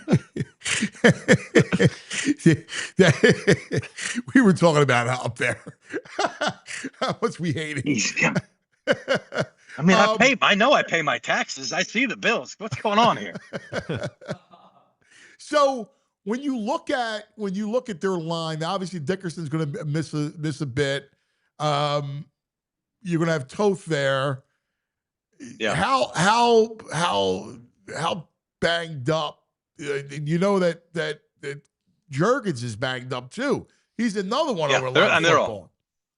Yeah, and it's one of those, and you're not going to hear it from an offensive lineman. I mean, these are the guys that are never going to complain, and they're going to do their job. And it's kind of like, if you don't have to list me on the injury report, don't list me on the injury report. I mean, I've known that like Lane has had these things for years and years and years, and maybe one day he'll write the book on everything he's kind of sort of played through. So that's kind of the feeling that I got right now, is that this mini bye afterward, and then the bye's not too far off. I think it's like 4 weeks away or 3 weeks away. Yeah, it goes Giants, Vikings, Giants, bye. And then bye. Okay. So they're hoping that this breath that they're going to get after this game, followed by the bye, and get that offensive line really feeling good. In the meantime, you've got to try your best to get right as an offense and feel good about what you're doing. But that's the sense that I got down there, is that's been the biggest issue for this running game right now, is these guys are really banged up front. So, there's a lot of people talking about 2023 and the vibes of 2023 and the slide. I've been pretty resistant to it because I think that this defense is different. You got stability with Vic.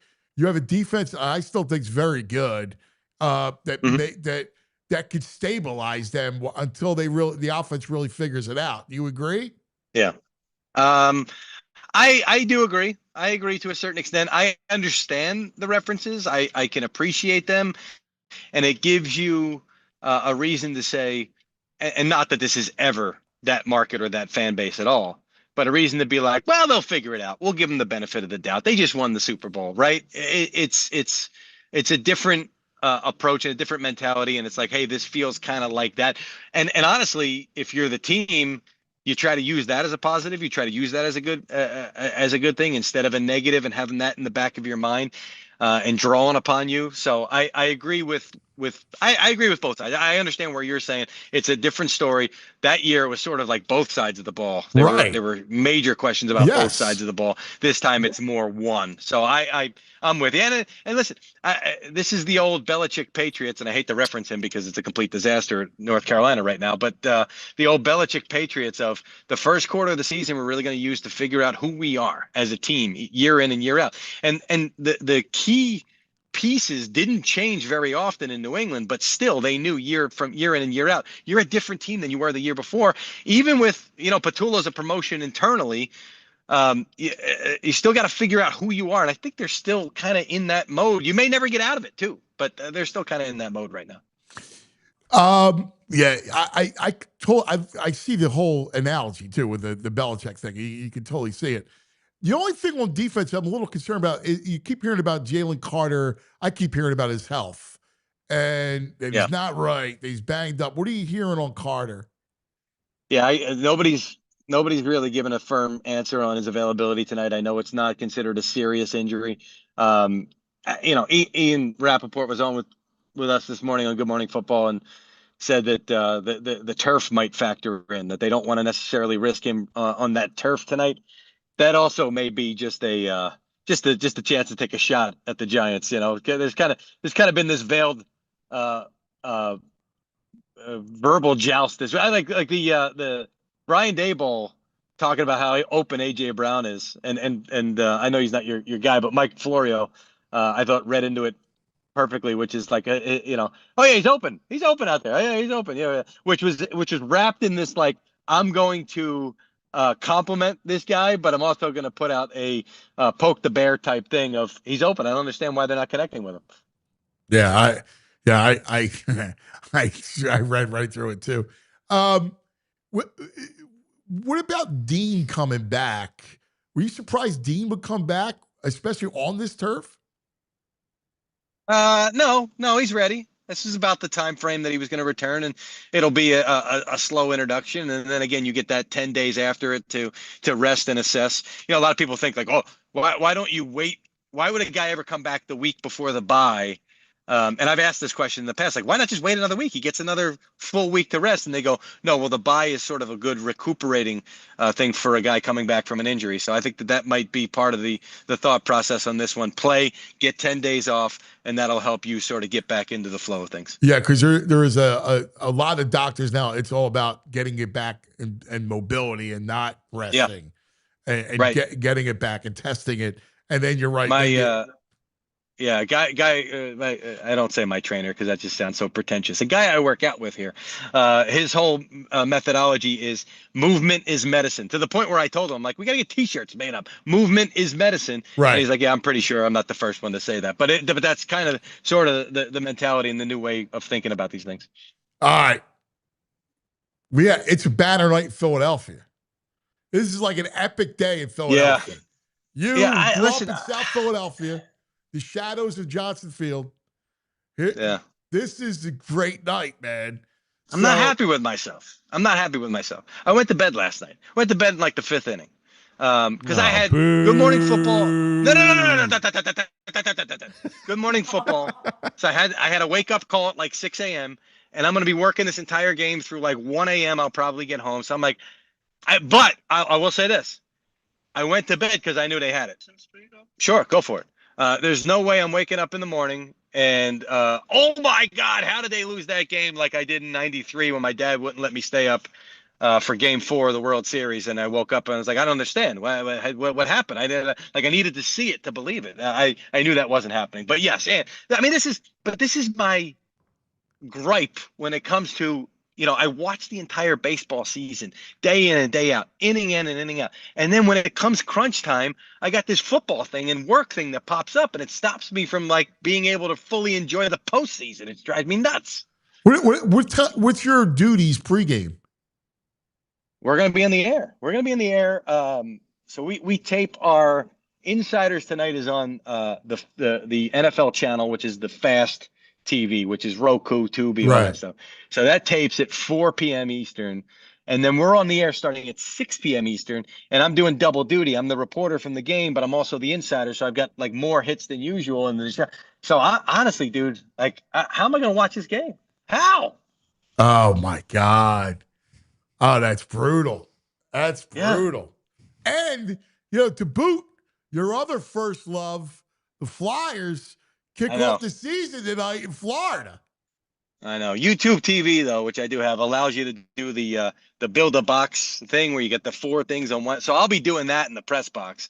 I think once I get up, once the Eagles game kicks off, I'll be able to lock into everything and be able to. I mean, I do it on Sundays when I'm covering a 1 o'clock game. I'm watching Red Zone. So I'm watching all the games plus the game that I'm covering. So I'm not worried about that part. I'm just worried about the 6 to 8 part of my day today and how I'm going to be able to watch the game at that point. Yeah. I mean, but you'll get, luckily, you should be 7th inning. You should be able to catch from the 7th inning on. Yeah, I guess about 8 o'clock, 7th inning. Hopefully nursing a lead, trying to put it away.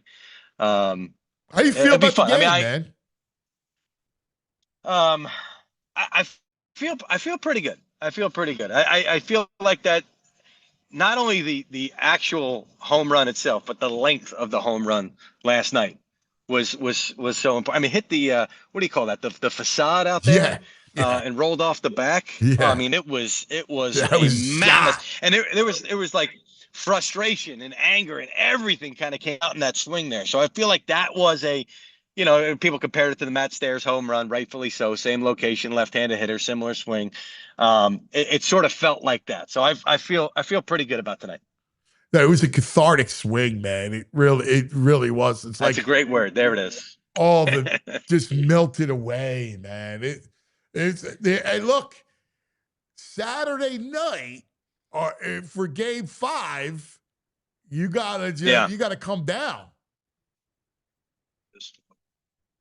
I may be able to. You can go this way. Yeah, because that's blocked off up there. Game 5, man. It's gonna be amazing.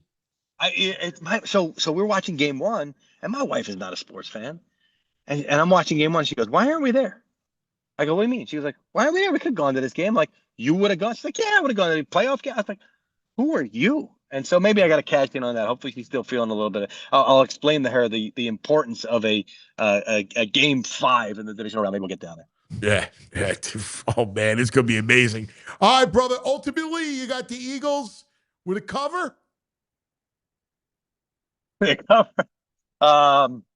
Sure. I got the Eagles by 8. How about that?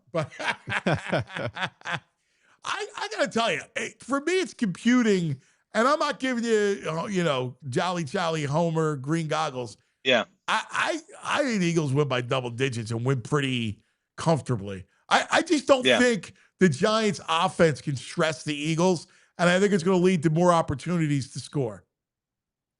Yeah, week over week, I wanted to see an expansion of what Dart did from that first game, and I didn't see it. I saw a lot of we're going to have to rely on these quarterback draws, him doing stuff with his legs, and that's not going to last. And not even because of the injury factor of that one, but just I need to see more of a multiple offense. I didn't see it last week. So yeah.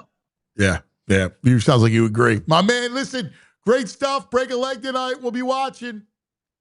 You've got it. Go Phillies, go Flyers, and good luck to your Eagles. How about that? See you, buddy. Here he is, Mike Garafolo from the NFL Network, keeping it objective when it comes to the birds. Love it. All right. Lots still to do. We got Stakes joining us. Nice. Audio. So we're going to talk to Stakes. We got video. We got video with Stakes? Oh, even better. I had to talk to Stakes today after last night and what's ahead. There's so much to dive into with him when we get ready for 6:08 Oh, man, countdown is on. Let's take care of some business first. Look, I got some great news for you. We got an epic night tonight. Now, we're talking about watching games. You watch like I do with Xfinity, not with VG, right, and his messed up situation. If you're torn between games tonight, Xfinity members get the ultimate Philly special multi-view. You can catch the Phil's Red October run tonight, the Eagles, and the Flyers all on one screen. That's crazy. That's awesome. All your Philadelphia teams all in one place, finally made easy. Just do this. Get the remote and say multi-view in your Xfinity voice remote tonight to catch all the action. That's pretty cool. I have it. I will do that. Oh, man. Show me a video of you doing it so I can will live vicariously through you. I will. I'm going to say multi-view. And all of a sudden it's going to come up. I'm going to be like, like a dog, like panting in front of the TV. One screen, every team, all your Philadelphia sports, all in one place, finally made easy with Xfinity Multi-View. Wow, this is unbelievable. Yeah, it's going to be overwhelming. It's going to be awesome. Leave it to Xfinity. Xfinity, imagine that. Wow, man, that's great stuff. All right, let's talk about Parks Casino, Street Road, Bend, Salem. Look, after the big triple header victory, win, we want what? Go party. Oh, yeah. I'm ready to party. With that. All right, because Yeah. you celebrate. Handle another one. I'm ready to party, man. Let's go and let's talk about Parks Casino, Street Road, Bend, Salem. They got it all. Our casino of choice, all the action, excitement, headlined entertainment, right off of exit 6 of the Jersey Turnpike, Street Road, exit 95. Like I said, Parks Casino, Pennsylvania's #1 casino. Thousands of hot slots, state-of-the-art sportsbook, beautiful poker room, Liberty Bell, beer garden, and gastropub, a collection of award-winning restaurants. Parks Casino, this is how you win. Tickets on sale now for these headliners. December 5th, straight no chaser. It's holly jolly Christmas. It's the best time of the year. Okay, Joey. Sing it, Joey. Now, they are an acapella. Acapella, Christmas. They do some other songs as well, but primarily Christmas. Yeah. I mean, crispy. I love it. December 6th, comedian Ken Jeong. Very funny. Funny dude. December 12th, Get the Lead Out, a Led Zeppelin tribute. We come from the land of the ice and snow, from the midnight sun where the hot springs blow. I tried. Dude, that was good. I've been hearing the criticism. I tried. Oh, man, I appreciate it. That was good, dude. You definitely should put your face up while you did that on the screen. I was great, man. November 26th, comedian Joey Diaz. It's going to sell out. October 25th, Almost Queen. Is this the real life? Is this just fantasy? We're winning game 4. November 21st, Air Supply. I'm all out of love. I'm so lost without you. The best is Joey's voice. In between your voices is the best. Just rumbling back there. I know, it's great. ParksCasino.com to buy tickets for all shows. Parks Casino. This is how you win. You got to be 21. Gambling problem, call 1-800-GAMBLER. All right. Now, to deep dive into last night and tonight's Game 4 from Dodger Stadium, Hall of Fame baseball man himself, our buddy Jimmy Steaks. Give me a steak, give me a steak. Oh, let's talk some baseball with Jimmy Steaks. Good morning, Steaks. Oh, is he gardening? Good morning. You guys got me, or am I muted? No, you are great, and I love the heavenly sky above you. It portends to what is tonight. Portend. I love that. I mean, it's a lot of nostril. A lot of nostril. Well, how do I adjust? There you go. There we go. Yeah, you look much better that way. Good thing I trimmed my nose hair yesterday. Right? I love it. All right. So much to unpack. Last night, into the night, Schwarber that was detonated. That was just one of the longest, most prolific shots we've ever seen, Jimmy. It was like the one we saw in San Diego in 22, which was thunderous. And this one last night, Anthony, was a thunderclap.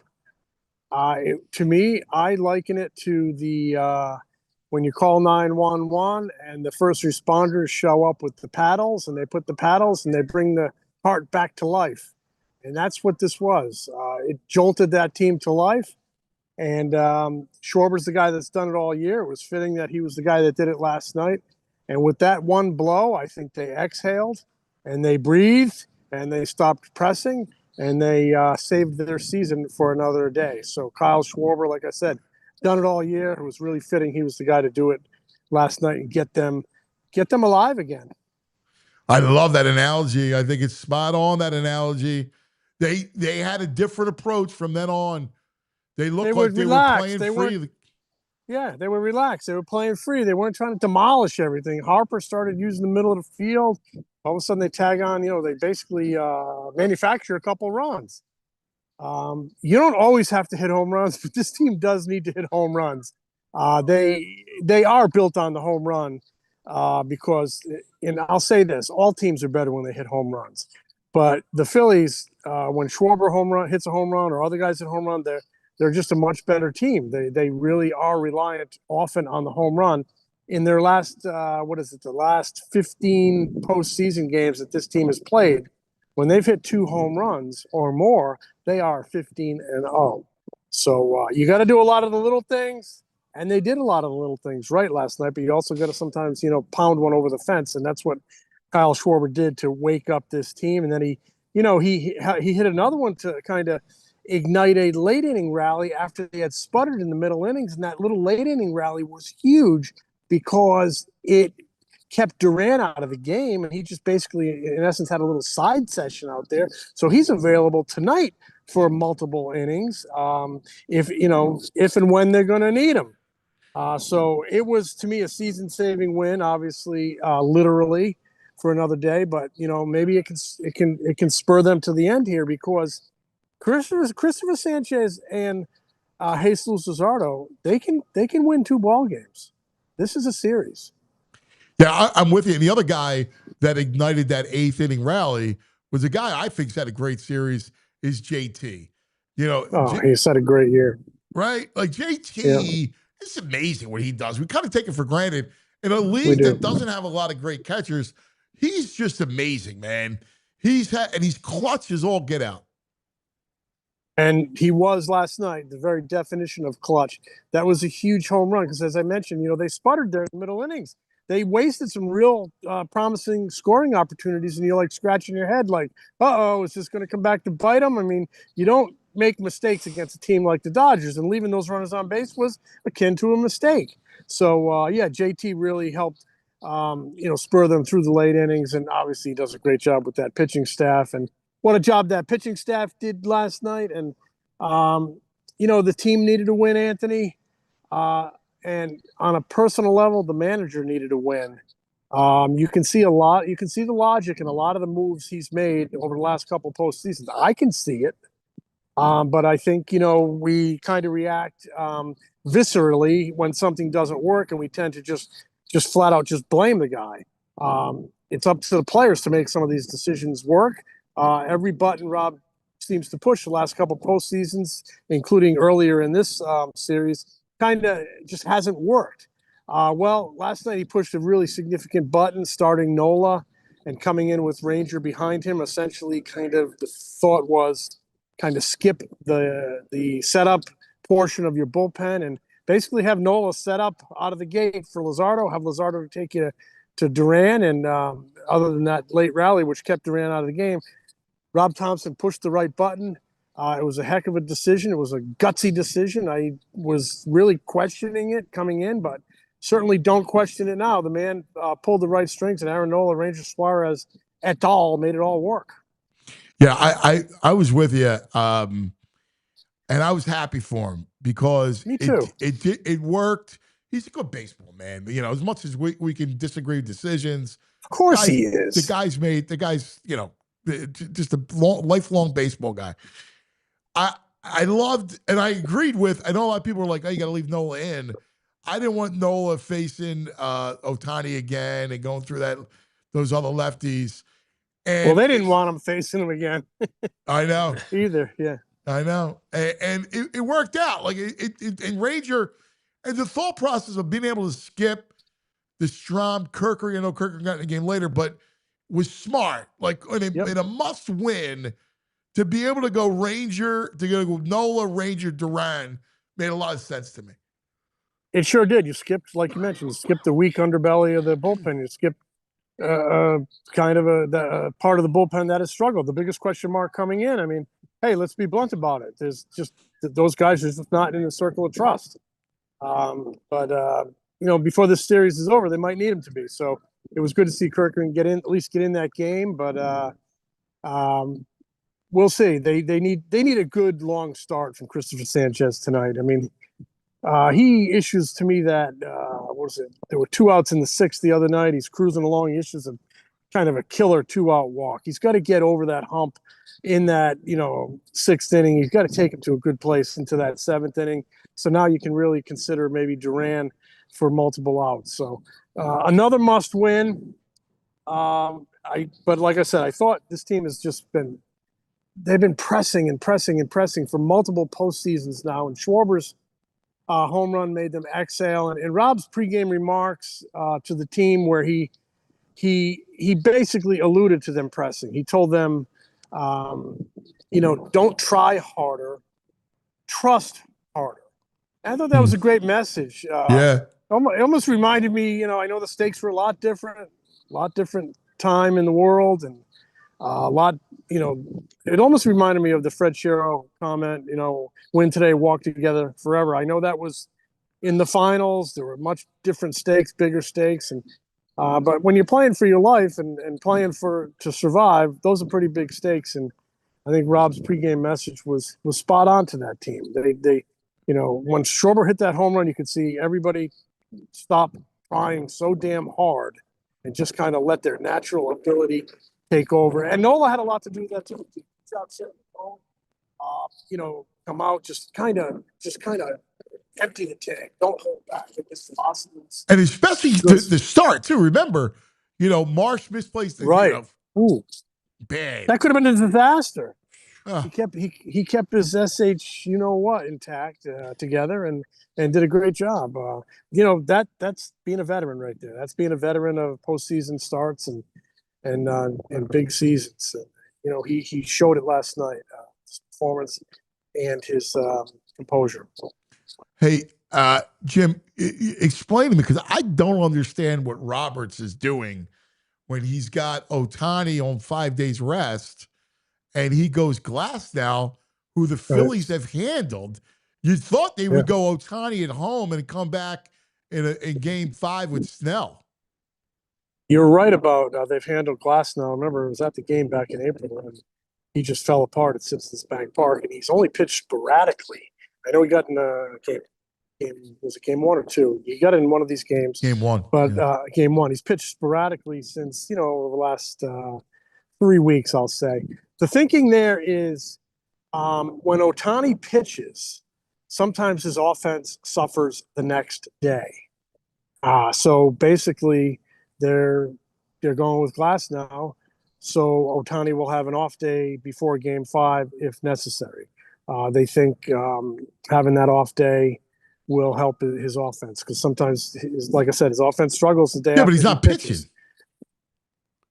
So they're not pitching him because they're trying to, get him, in a good place. That's what I've heard. Yeah, but you have the off day. That's why I don't understand it, because, you have an off day for him to rest up or off. They want him primed and ready.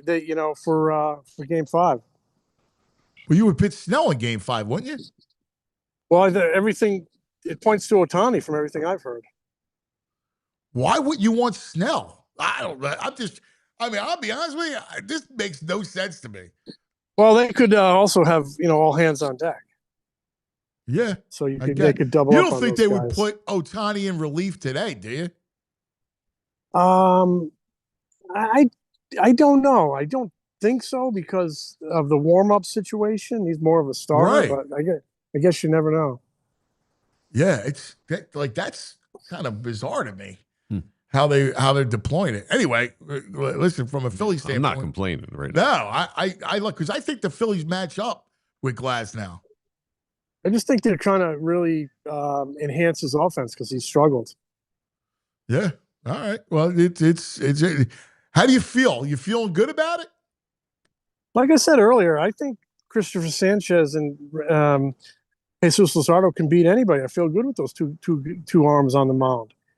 They can shut anybody down. So, though the offense finally came alive last night, I'm still kind of thinking that the pitching has to be the determining factor here. What did you make of the pressure? Like Castellanos talked about it, and the fans wanting to win, being so into it, creating this pressure cooker environment. They have their own pressure on them, knowing that they have to win. And he said that after game 2. Now, a game 5 at Citizens Bank Park will be wild. Wow. I thought there were two parts to the comment. One I actually thought was perceptive. He was like, when things are going good, the wind is at your back. When things are not going good, the wind is at your face. And I kind of translated that as him saying, when things are not going well, everybody gets a little tight, including the people in the stands, and the team ends up feeding off that because it's true. It's true. I've seen it. When things aren't going well, when the Phillies get behind late, or even in the middle of a postseason game, place gets hushed quiet, and both teams feed off that. The visitor thinks, okay, we've taken the crowd out, and the home team says, okay, everybody's nervous as heck, including us. So I thought the first part of it was perceptive. When he mentioned the word you get reprimanded, that's where you get in trouble because the Philadelphia fan sees it as his right to boo. He's not booing you personally. It's not like he doesn't like you. He's just kind of expressing disappointment, shall we say? And if you can turn it around the next inning, they're going to be wind at your back, and they're going to be cheering like hell for you. So that's kind of the way I saw it. The first part of the remark was perceptive. The back half is where I think people maybe express some resentment when you say they don't have a right to quote unquote reprimand you. I mean, I guess that may be a strong word, but that's kind of the way I see it. The fans expressing their disappointment when they exercise their God-given right to boo. Yeah. All right, buddy. Big night tonight, baby. You got to watch the Eagles after the game, too. Well, I'm going to be focused on the Phillies. The Eagles are going back to the playoffs, and that's going to define their season. So, I'm not worried about that. Yeah, I hear you, brother. All right, let's bring on a win and talk about Game 5, Saturday night. Love it, Steaks. Okay, buddy. Thanks, pal. The great Jimmy Steaks. On the links. Yeah, look good here. Yeah. Look good. Can I ask you a question? That sky look great. Yeah. What's that? Can I ask a question about Glasnow and a possible Ohtani coming into relief? Yeah. How would they do that with Ohtani being hitting? Obviously, how would they warm him up? You can't. That's why he hasn't come in relief.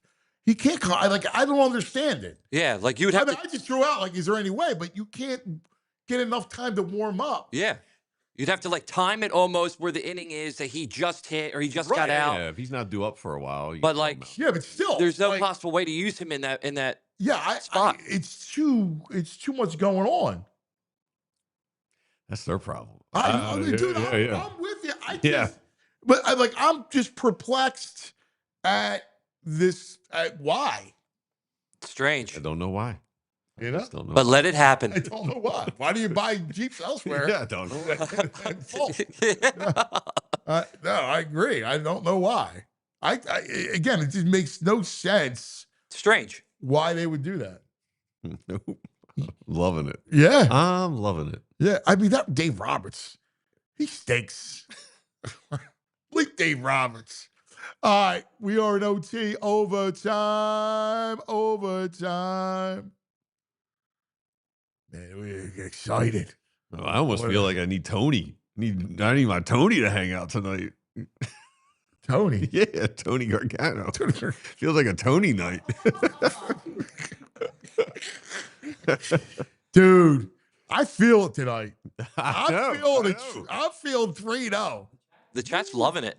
I do. I feel it. Big Farts was asking what's in your cup because he loves how juiced you are today. Oh, dude, I mean, I'm always juiced, but tonight, like, I'm honest. Like, if I'm not feeling it, like, I can't. I'm not a good. I wear my emotions on my sleeve. Yeah. So I've never been good at trying to play a role or whatever. It's kind of like just be who you are, right? And I like tonight. I feel it. Like I think the Phillies are going to win. I love the Eagles tonight. I think the Flyers. Listen, Florida already played. They're coming off that Stanley Cup. They 2-time Stanley Cup. Yeah. It's regular season. Fly guys get the jump. Ted, we always like to help each other out in the chat. Ted Walter in the chat is he's in a bind. He needs a fake doctor's note to leave work early today. He wants to know if there's any doctors in the chat we're watching that can help him out. Now you got HIPAA laws, but I'd be happy to call it as I could be your psychologist, all right? And I can give you, I can write you a social note. worker. Social worker. I think it's actually tell him I'll send him an email note. I think it's actually your boss will love it that it's coming from a sports guy. Yeah. Jamie's saying we got to sacrifice the Flyers tonight. You don't have to sacrifice that. Here's where the bro's wrong. Bro has been off today. Bro's all over the chat today, man. I love that he's all over the chat. Yeah. Not here at work. But where did he start? Nah, he's got a big night only tonight. kidding. He bro's busted. You Dr. Tony. Yeah, I'll be Dr. Tony. That's my alter ego. I'm Anthony by day and Dr. Tony by night. The bro is missing that we are a streak town. I would agree with that. We don't, in fact, it's not about sacrificing. We don't sacrifice our own. We're either all in or it's all good or all bad. Well, you did try to sacrifice him at one point. Well, that's different. I wanted to sacrifice the bro for the good of the gods. Yeah, yes. Like I thought it would have been better. He says we don't understand sunsets with the shadows. Yeah. He's all upset about that. The sunsets. Dude, it's a 3:00 game. The shadows don't start until the sunset. You said is at what time? 7? 6:25, I think it said. Yeah. The shadows won't come in until 6:00, 5:45. What are you talking about? Let's see what ChatGPT or what AI says. What time do When it starts shadows to dip. hit Dodger Stadium? Is it Dodger Stadium? Is it plural? Dodger Stadium. For afternoon games, starting at 1, shadows will begin to appear by 3 p.m. Wow. Okay. Bro's right. They start to appear at 3, yeah. Well, it starts at 3, yeah. So yeah, but you're going to Dodger start Stadium, with. the way it's configured because it's in a ravine. It's down. I've covered games at Dodger Stadium, many of them. Yeah, it all depends on where it sits and like where the sun is and like. Well, you know what, bro? Is it to the east? My Is it to the apologies. west? I should not have ripped you on Here's that. an SI story. It's an unusual 3 p.m. local start time, Dodger Stadium, so we could see some shadows impact batters' vision as well. All right, so you're right, bro. Bro was right. He says, "Thank you for coming to my TED Talk." Here you go, bro. Sunsets. Listen, listen. You're right. I'll give it to you. It just seemed odd that 3 o'clock. Now he's in all caps. Yeah, yeah. What time He's do you chesty. think it starts going down? Sunsets are gradual. Obviously, but where the ballpark's configured, it's 3 o'clock. You're not going to get shadows at 3. Shadows at Citizens Bank Park usually hit around 5. Yeah. Well, AI's been wrong before. I mean, It's true. Well, we found that out. We know that, yeah. All right. Let's time, and this is what I want to do. I want to go to our bitch and complain line because we got videos And I want to get this going so bad. I want you guys. It's the perfect time for If this. you're Come on. listening or watching, please do yourself a favor. Do us a favor. Do us a solid. You got to like and subscribe and do all that stuff for us. Please do that. Tell your friends. Because people still, I had $1 for every time people go, where you at? I had another one last night at the bar. Where I love cuz. Where are you guys at? I'm like, what? People ask me all the time.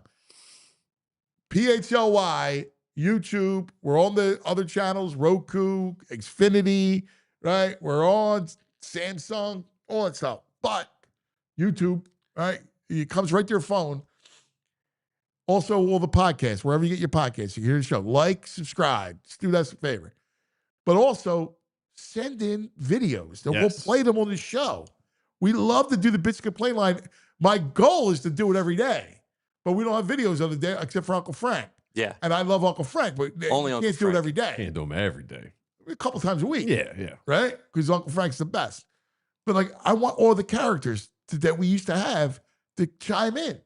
And if you just don't want to do, you want to do audio, do audio. You want to do video, do the video. We like the video. Do whatever you want and send it to Andrew. Yeah. We can also do live. We got a live one today. Great. Yeah. But like, prefer the video because they're fun when they just kind of come in. 100%. So prefer the video. How do people send them to you? You can send it to my email, which is andrew@allphly.com. I'll put it on the screen for you, but it's andrew@allphly.com.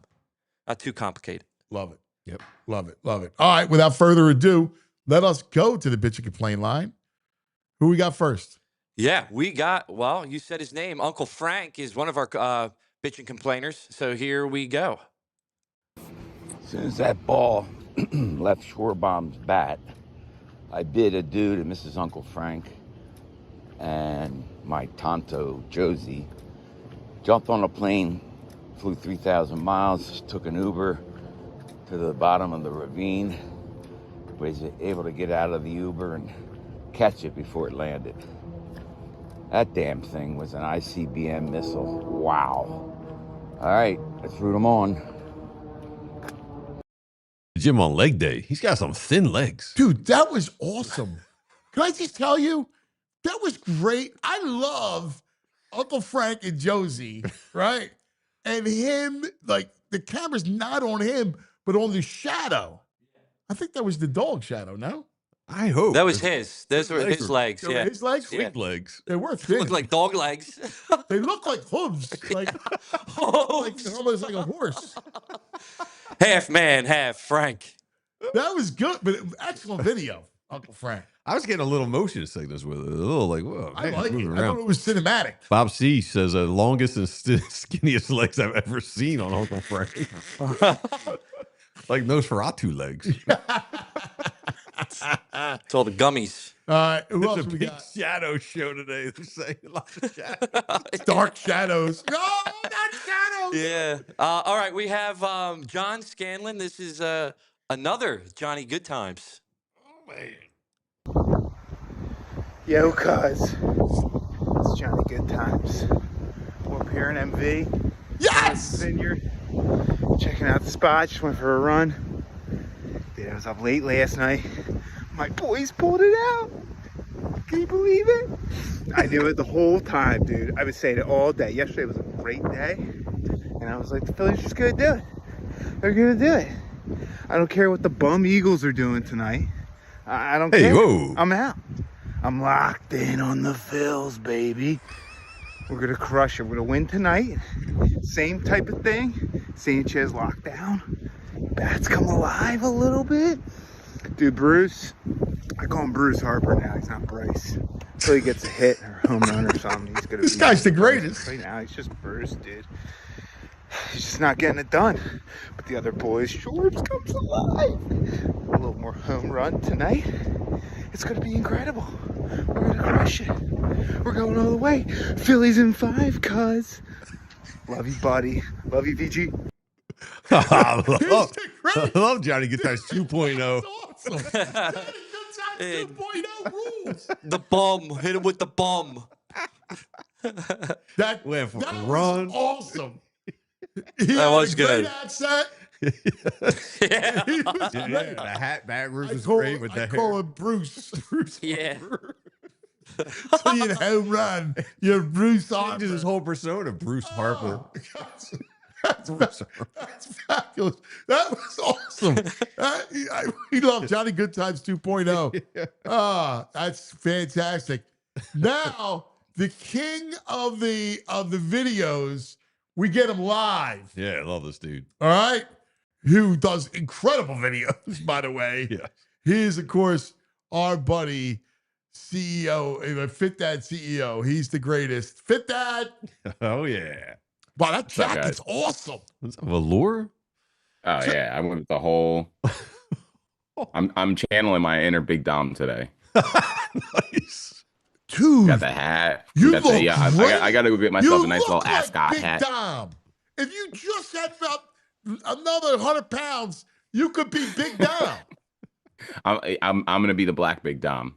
Well, he's Sicilian, like Big Dom, you know. Yeah, black Italian. Yeah, you look great. That jacket is awesome.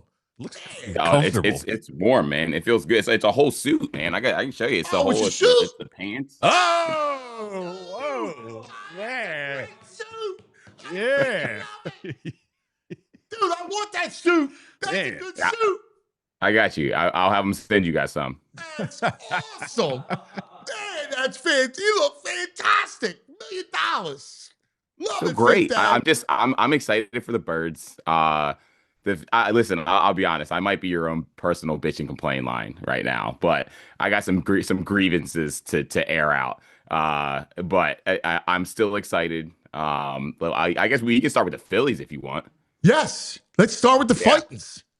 Yeah, so I knew they were going to win last night, and I think I tweeted out a couple of things over the last 48 hours about my disappointment and how the season was lining up the way it looked. But I knew they were going to win last night, and I predicted it was going to be a big win. I said it was going to be a 10-3 win, and then tonight it's going to be something closer to like 6-5, and they're gonna win tonight.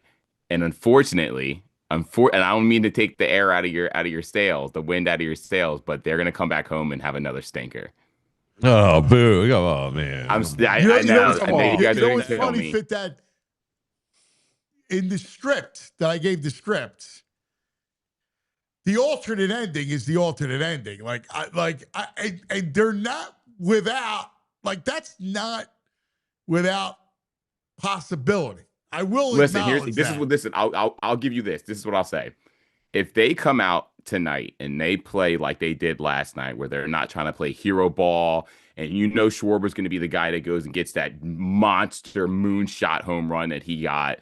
You're going to have one other random in the lineup besides Bruce Harper to get a home run, and if they play that small ball like they did last night and they play as a team, I honestly think that they can go 3 straight. My thing is if they come out tonight and they just go quiet and then they kind of win one that's like dragged out until like the last like 2 innings, I'm going to be concerned coming back home. And that's really my biggest fear. I want them to go 3 games, obviously. Right. Yeah. But I went to that Diamondback series and I was at that clinching game for the Diamondbacks and it broke me. Like it to this day, I still hold on to that loss. I remember sitting in the parking lot in my car and just staring, being like, how did this happen? And so that's always stayed with me. And again, we've seen way worse teams. I can't even complain. This is like recency bias. So this is not anything that we haven't seen with the Phillies before, but I think if they come out and they play team ball tonight and they look consistent and they go and hit, it's not Ohtani's not starting, right? Glasnow. No, it's Glasnow. So, okay. I would. I heard Jimmy Steak saying the whole thing with Ohtani, getting rest because he comes out looking, it's bizarre. Yeah. I'm sure. In fact, I texted a buddy of mine. I'm waiting for him to get back to me about it. He hasn't come back, but as to why they're doing this, because I'm confused by it. But I thought it was going to be Ohtani that was going to go. Yeah, but if it's Sanchez versus Glasnow, I'm giving a nod to Sanchez. Honestly, yeah. If Suarez can go out and do what he did last night against that team, what's crazy about Suarez? Like this dude is like he's got some brass balls. Like he let up a home run first pitch. and then he went out and just lit that team up the rest of the game. But you wouldn't know that, of course, with the announcers because they glazed the Dodgers so bad. It was unreal. It's ridiculous. That was the most sickening thing I think I've ever had. I was gonna get to this. You got a couple tweets. You were like, I can't listen to these garbage ass Dodger fan announcers, and then you said, so crazy how you get more boner energy from these announcers for an LA flyout than back-to-back hits from the Phillies. It's unreal, dude. Otani had a flyout, and this guy damn near, had an orgasm because he had an out in left field. And Schwarber, who hits a ball almost out of the ballpark, literally hit the roof of the ballpark. And he's like, oh yeah, Schwarber, he 455 feet, let's go and see what other players did this so we can stop talking about Schwarber's greatness. It was ridiculous. Like, honestly, they used any excuse. If they showed who was the old Dodgers player they kept showing. If they showed this guy one more time on the camera, I was like, I'm turning this game off. I was like, I know the Phils got this win. I can't watch this garbage anymore. I can't listen to it anymore. Yeah, it was Sandy Koufax. I listen, I'm with you. I'm going to call tonight. I'm feeling Kepler home run. So am I. I feel a Kepler home run. He's having good swings, right? Lefty, good profile, pitch profile against Glasnow. I like a Kepler homer. I think Stott gets a couple of hits. I think Kepler gets a home run, and I think Marsh comes out of this like slump. And I think someone talks to him in the locker room last night after the game, and they're like, "Yo, just chill. Like you got this. You've been playing great all season. Just go in and do your thing. Run the bases." But yeah, I do have a question. Do you know what 0 + 0 is? 0. It's the amount of hits that Castellanos had last night. for someone who loves to run his mouth, that man, he loves talking after the fact. Like he'll have a hit in a game, and then he wants to run his mouth about the fans, and then he'll go into a game, and then he'll just blank. Yeah, he got on base, great, you had a run, but like you didn't do anything to really help your team last night. And I'll be honest, I want to win the World Series so that he can get his ring and go to whatever team he's going to next. Nothing. And the hit he got in game 2 was a check swing hit. Yeah. Yep. I mean, come on, bro. Yeah. It was come on. You can't be all like Brody and Chesty and Mr. Man, Mr. Sasquatch coming out here talking all this trash about the fans and go get that little baby blooper that you got. Like, be serious, man. So yeah, I think that this team is, I think they're poised to go 3 straight, honestly. And it's funny because I don't think this Dodgers team is as good as everyone makes them out to be. They do have they do kind of have a murderer's row lineup at times. But we saw last night that team is very beatable. Yes, they are very beatable. And it was funny. Like, and their bullpen stinks. What's that? Their bullpen stinks. Their bullpen is terrible. So going into the series, my whole thing was the Phillies' strength at the beginning of this season was knocking out the starting pitching to get to the bullpen. And when I saw how bad this Dodgers bullpen was, I was like, we might sweep this team. So when I saw them go down 2-0, that was like, okay, something's going on. They're not playing as a team. They're not playing as a unit. They're playing individually right now. And I get it. Baseball is an individual game, especially at bat.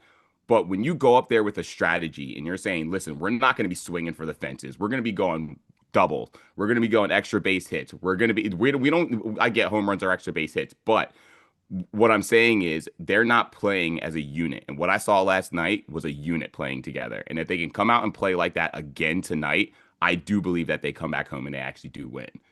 Yeah. There's one Philly on this roster with a home run against Glasnow. It's Max Kepler. He's 3 for 5 with a home run against Glasnow. Dude, I did not even look at the history. That's awesome. Yeah. That's clutch by you. Yeah. Look on Bet Parks. What's he to hit a home run? Gotta be like 550. I got that right here. He is 575. Oh, close. How about Fit Dad? How about the Birds tonight? Because I'm feeling a big win by the Eagles tonight.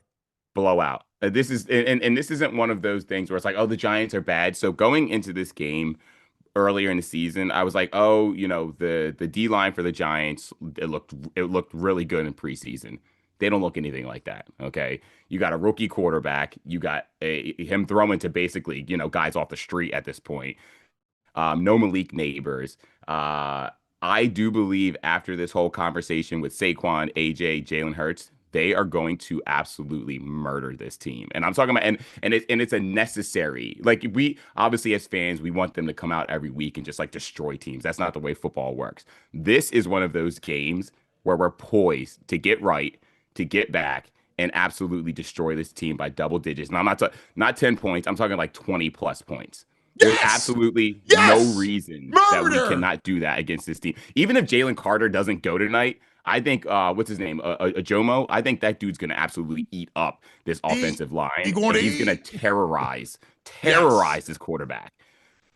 Dude, I'm feeling it. I'm feeling it. Let's go. I'm excited, dude. I'm hyped up. I can't wait. It's a great night for sports, for Philly sports. Yes. And honestly, if you're not excited about it, like I when I started that game yesterday, that Phillies game yesterday, I'll be honest, I was 100% out, and I was just watching it because it's my obligation to watch it. And as the game went on, I was like, this is the team. This is the team that we expected to see this postseason. And it finally happened, thank goodness. But I don't want it to be one of those things where they put up 8 runs last night and then they come out completely quiet tonight. And I don't think that's going to happen. Honestly. I don't think so either. I'm with you. Yeah. Good vibes tonight. Good vibes, baby. I love all day. And then got the Flyers, they're going to do their thing. And it's funny because I don't follow hockey like that, but obviously, they're going up against the Stanley Cup winners from last year. I think the same way you do. I think they're going to be laxed and enjoying their win, and the Flyers going to come out and jump all over this team. Let's go. Yeah. 3-0. 3-0. No sacrificial lambs tonight. We're going 3-0 tonight, baby. Love it, buddy. We'll talk to you tomorrow. Either way. All right, sounds good. All right. Fit dad. Yeah, Kepler. I'm going to place that bet tonight. I'm going to throw Kepler in the mix tonight. I love it, man. I'm telling you. Eddie Wright's here. Eddie Wright is here. Wright. Give me here, Eddie Wright. Might be hanging out with Bill. He's hanging out with Bill? Nice. See if we can get him in. Eddie! All right. Time now to go back in the day. Where are we going? Back in the day. Yeah. We're going back. We're going back. We're going back in the day with True Mark. Oh, yeah. I'm not messing with Mojo. We're going back in the day. Same where we went yesterday. Cheers. Yeah. I've thought about that. I'm not messing with this, dude. I thought about it. Dude, great call. I was going to tell you to do that. Oh, sweet. I didn't know you were going to get upset. I was like, I'm not messing with the Mojo. I was going to tell you to go upstairs again. All right. Because it worked last night. I was like, we saw it happen again. Yeah. So, yeah. And playing Matt Stairs tonight? Yes. Max Kepler. Yes. Stairs rips one into the night, deep into right, way out of here. And Philadelphia gets a pinch hit, 2-run shot. Another 100 feet. And the Phillies lead 7-5 in the 8th.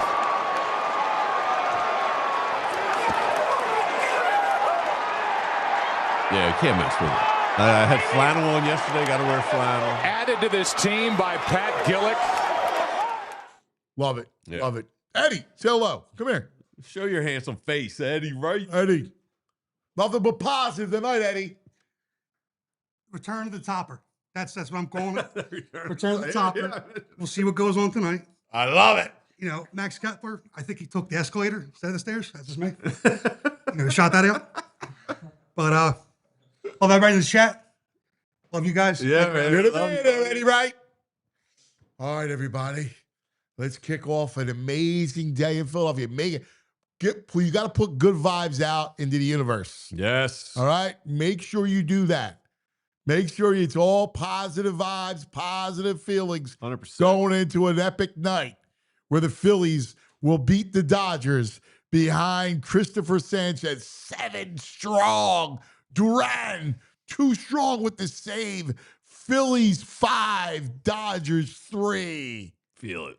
Screw the shadows. And then the Flyers kick off the season and the Flyers put up 5. And they win 5-3. Throwing a Michigan goal, too. Let's do it. First game. Michkov, a goal and 2 assists. Yeah. And then the Birds in an epic 44 to 10. I actually see something crazy like that, but I'll keep it. I'll go 38-6. All right. All right. Here I get to my I'm 44. Yeah, I'm with Eagles you, 38, Giants 6. Philadelphia goes 3-0, and we party tomorrow heading into the weekend. We love you, everybody. Have a great night. Great job, Andrew. Great job, Joey. We'll see you tomorrow. We all silly like the mayor.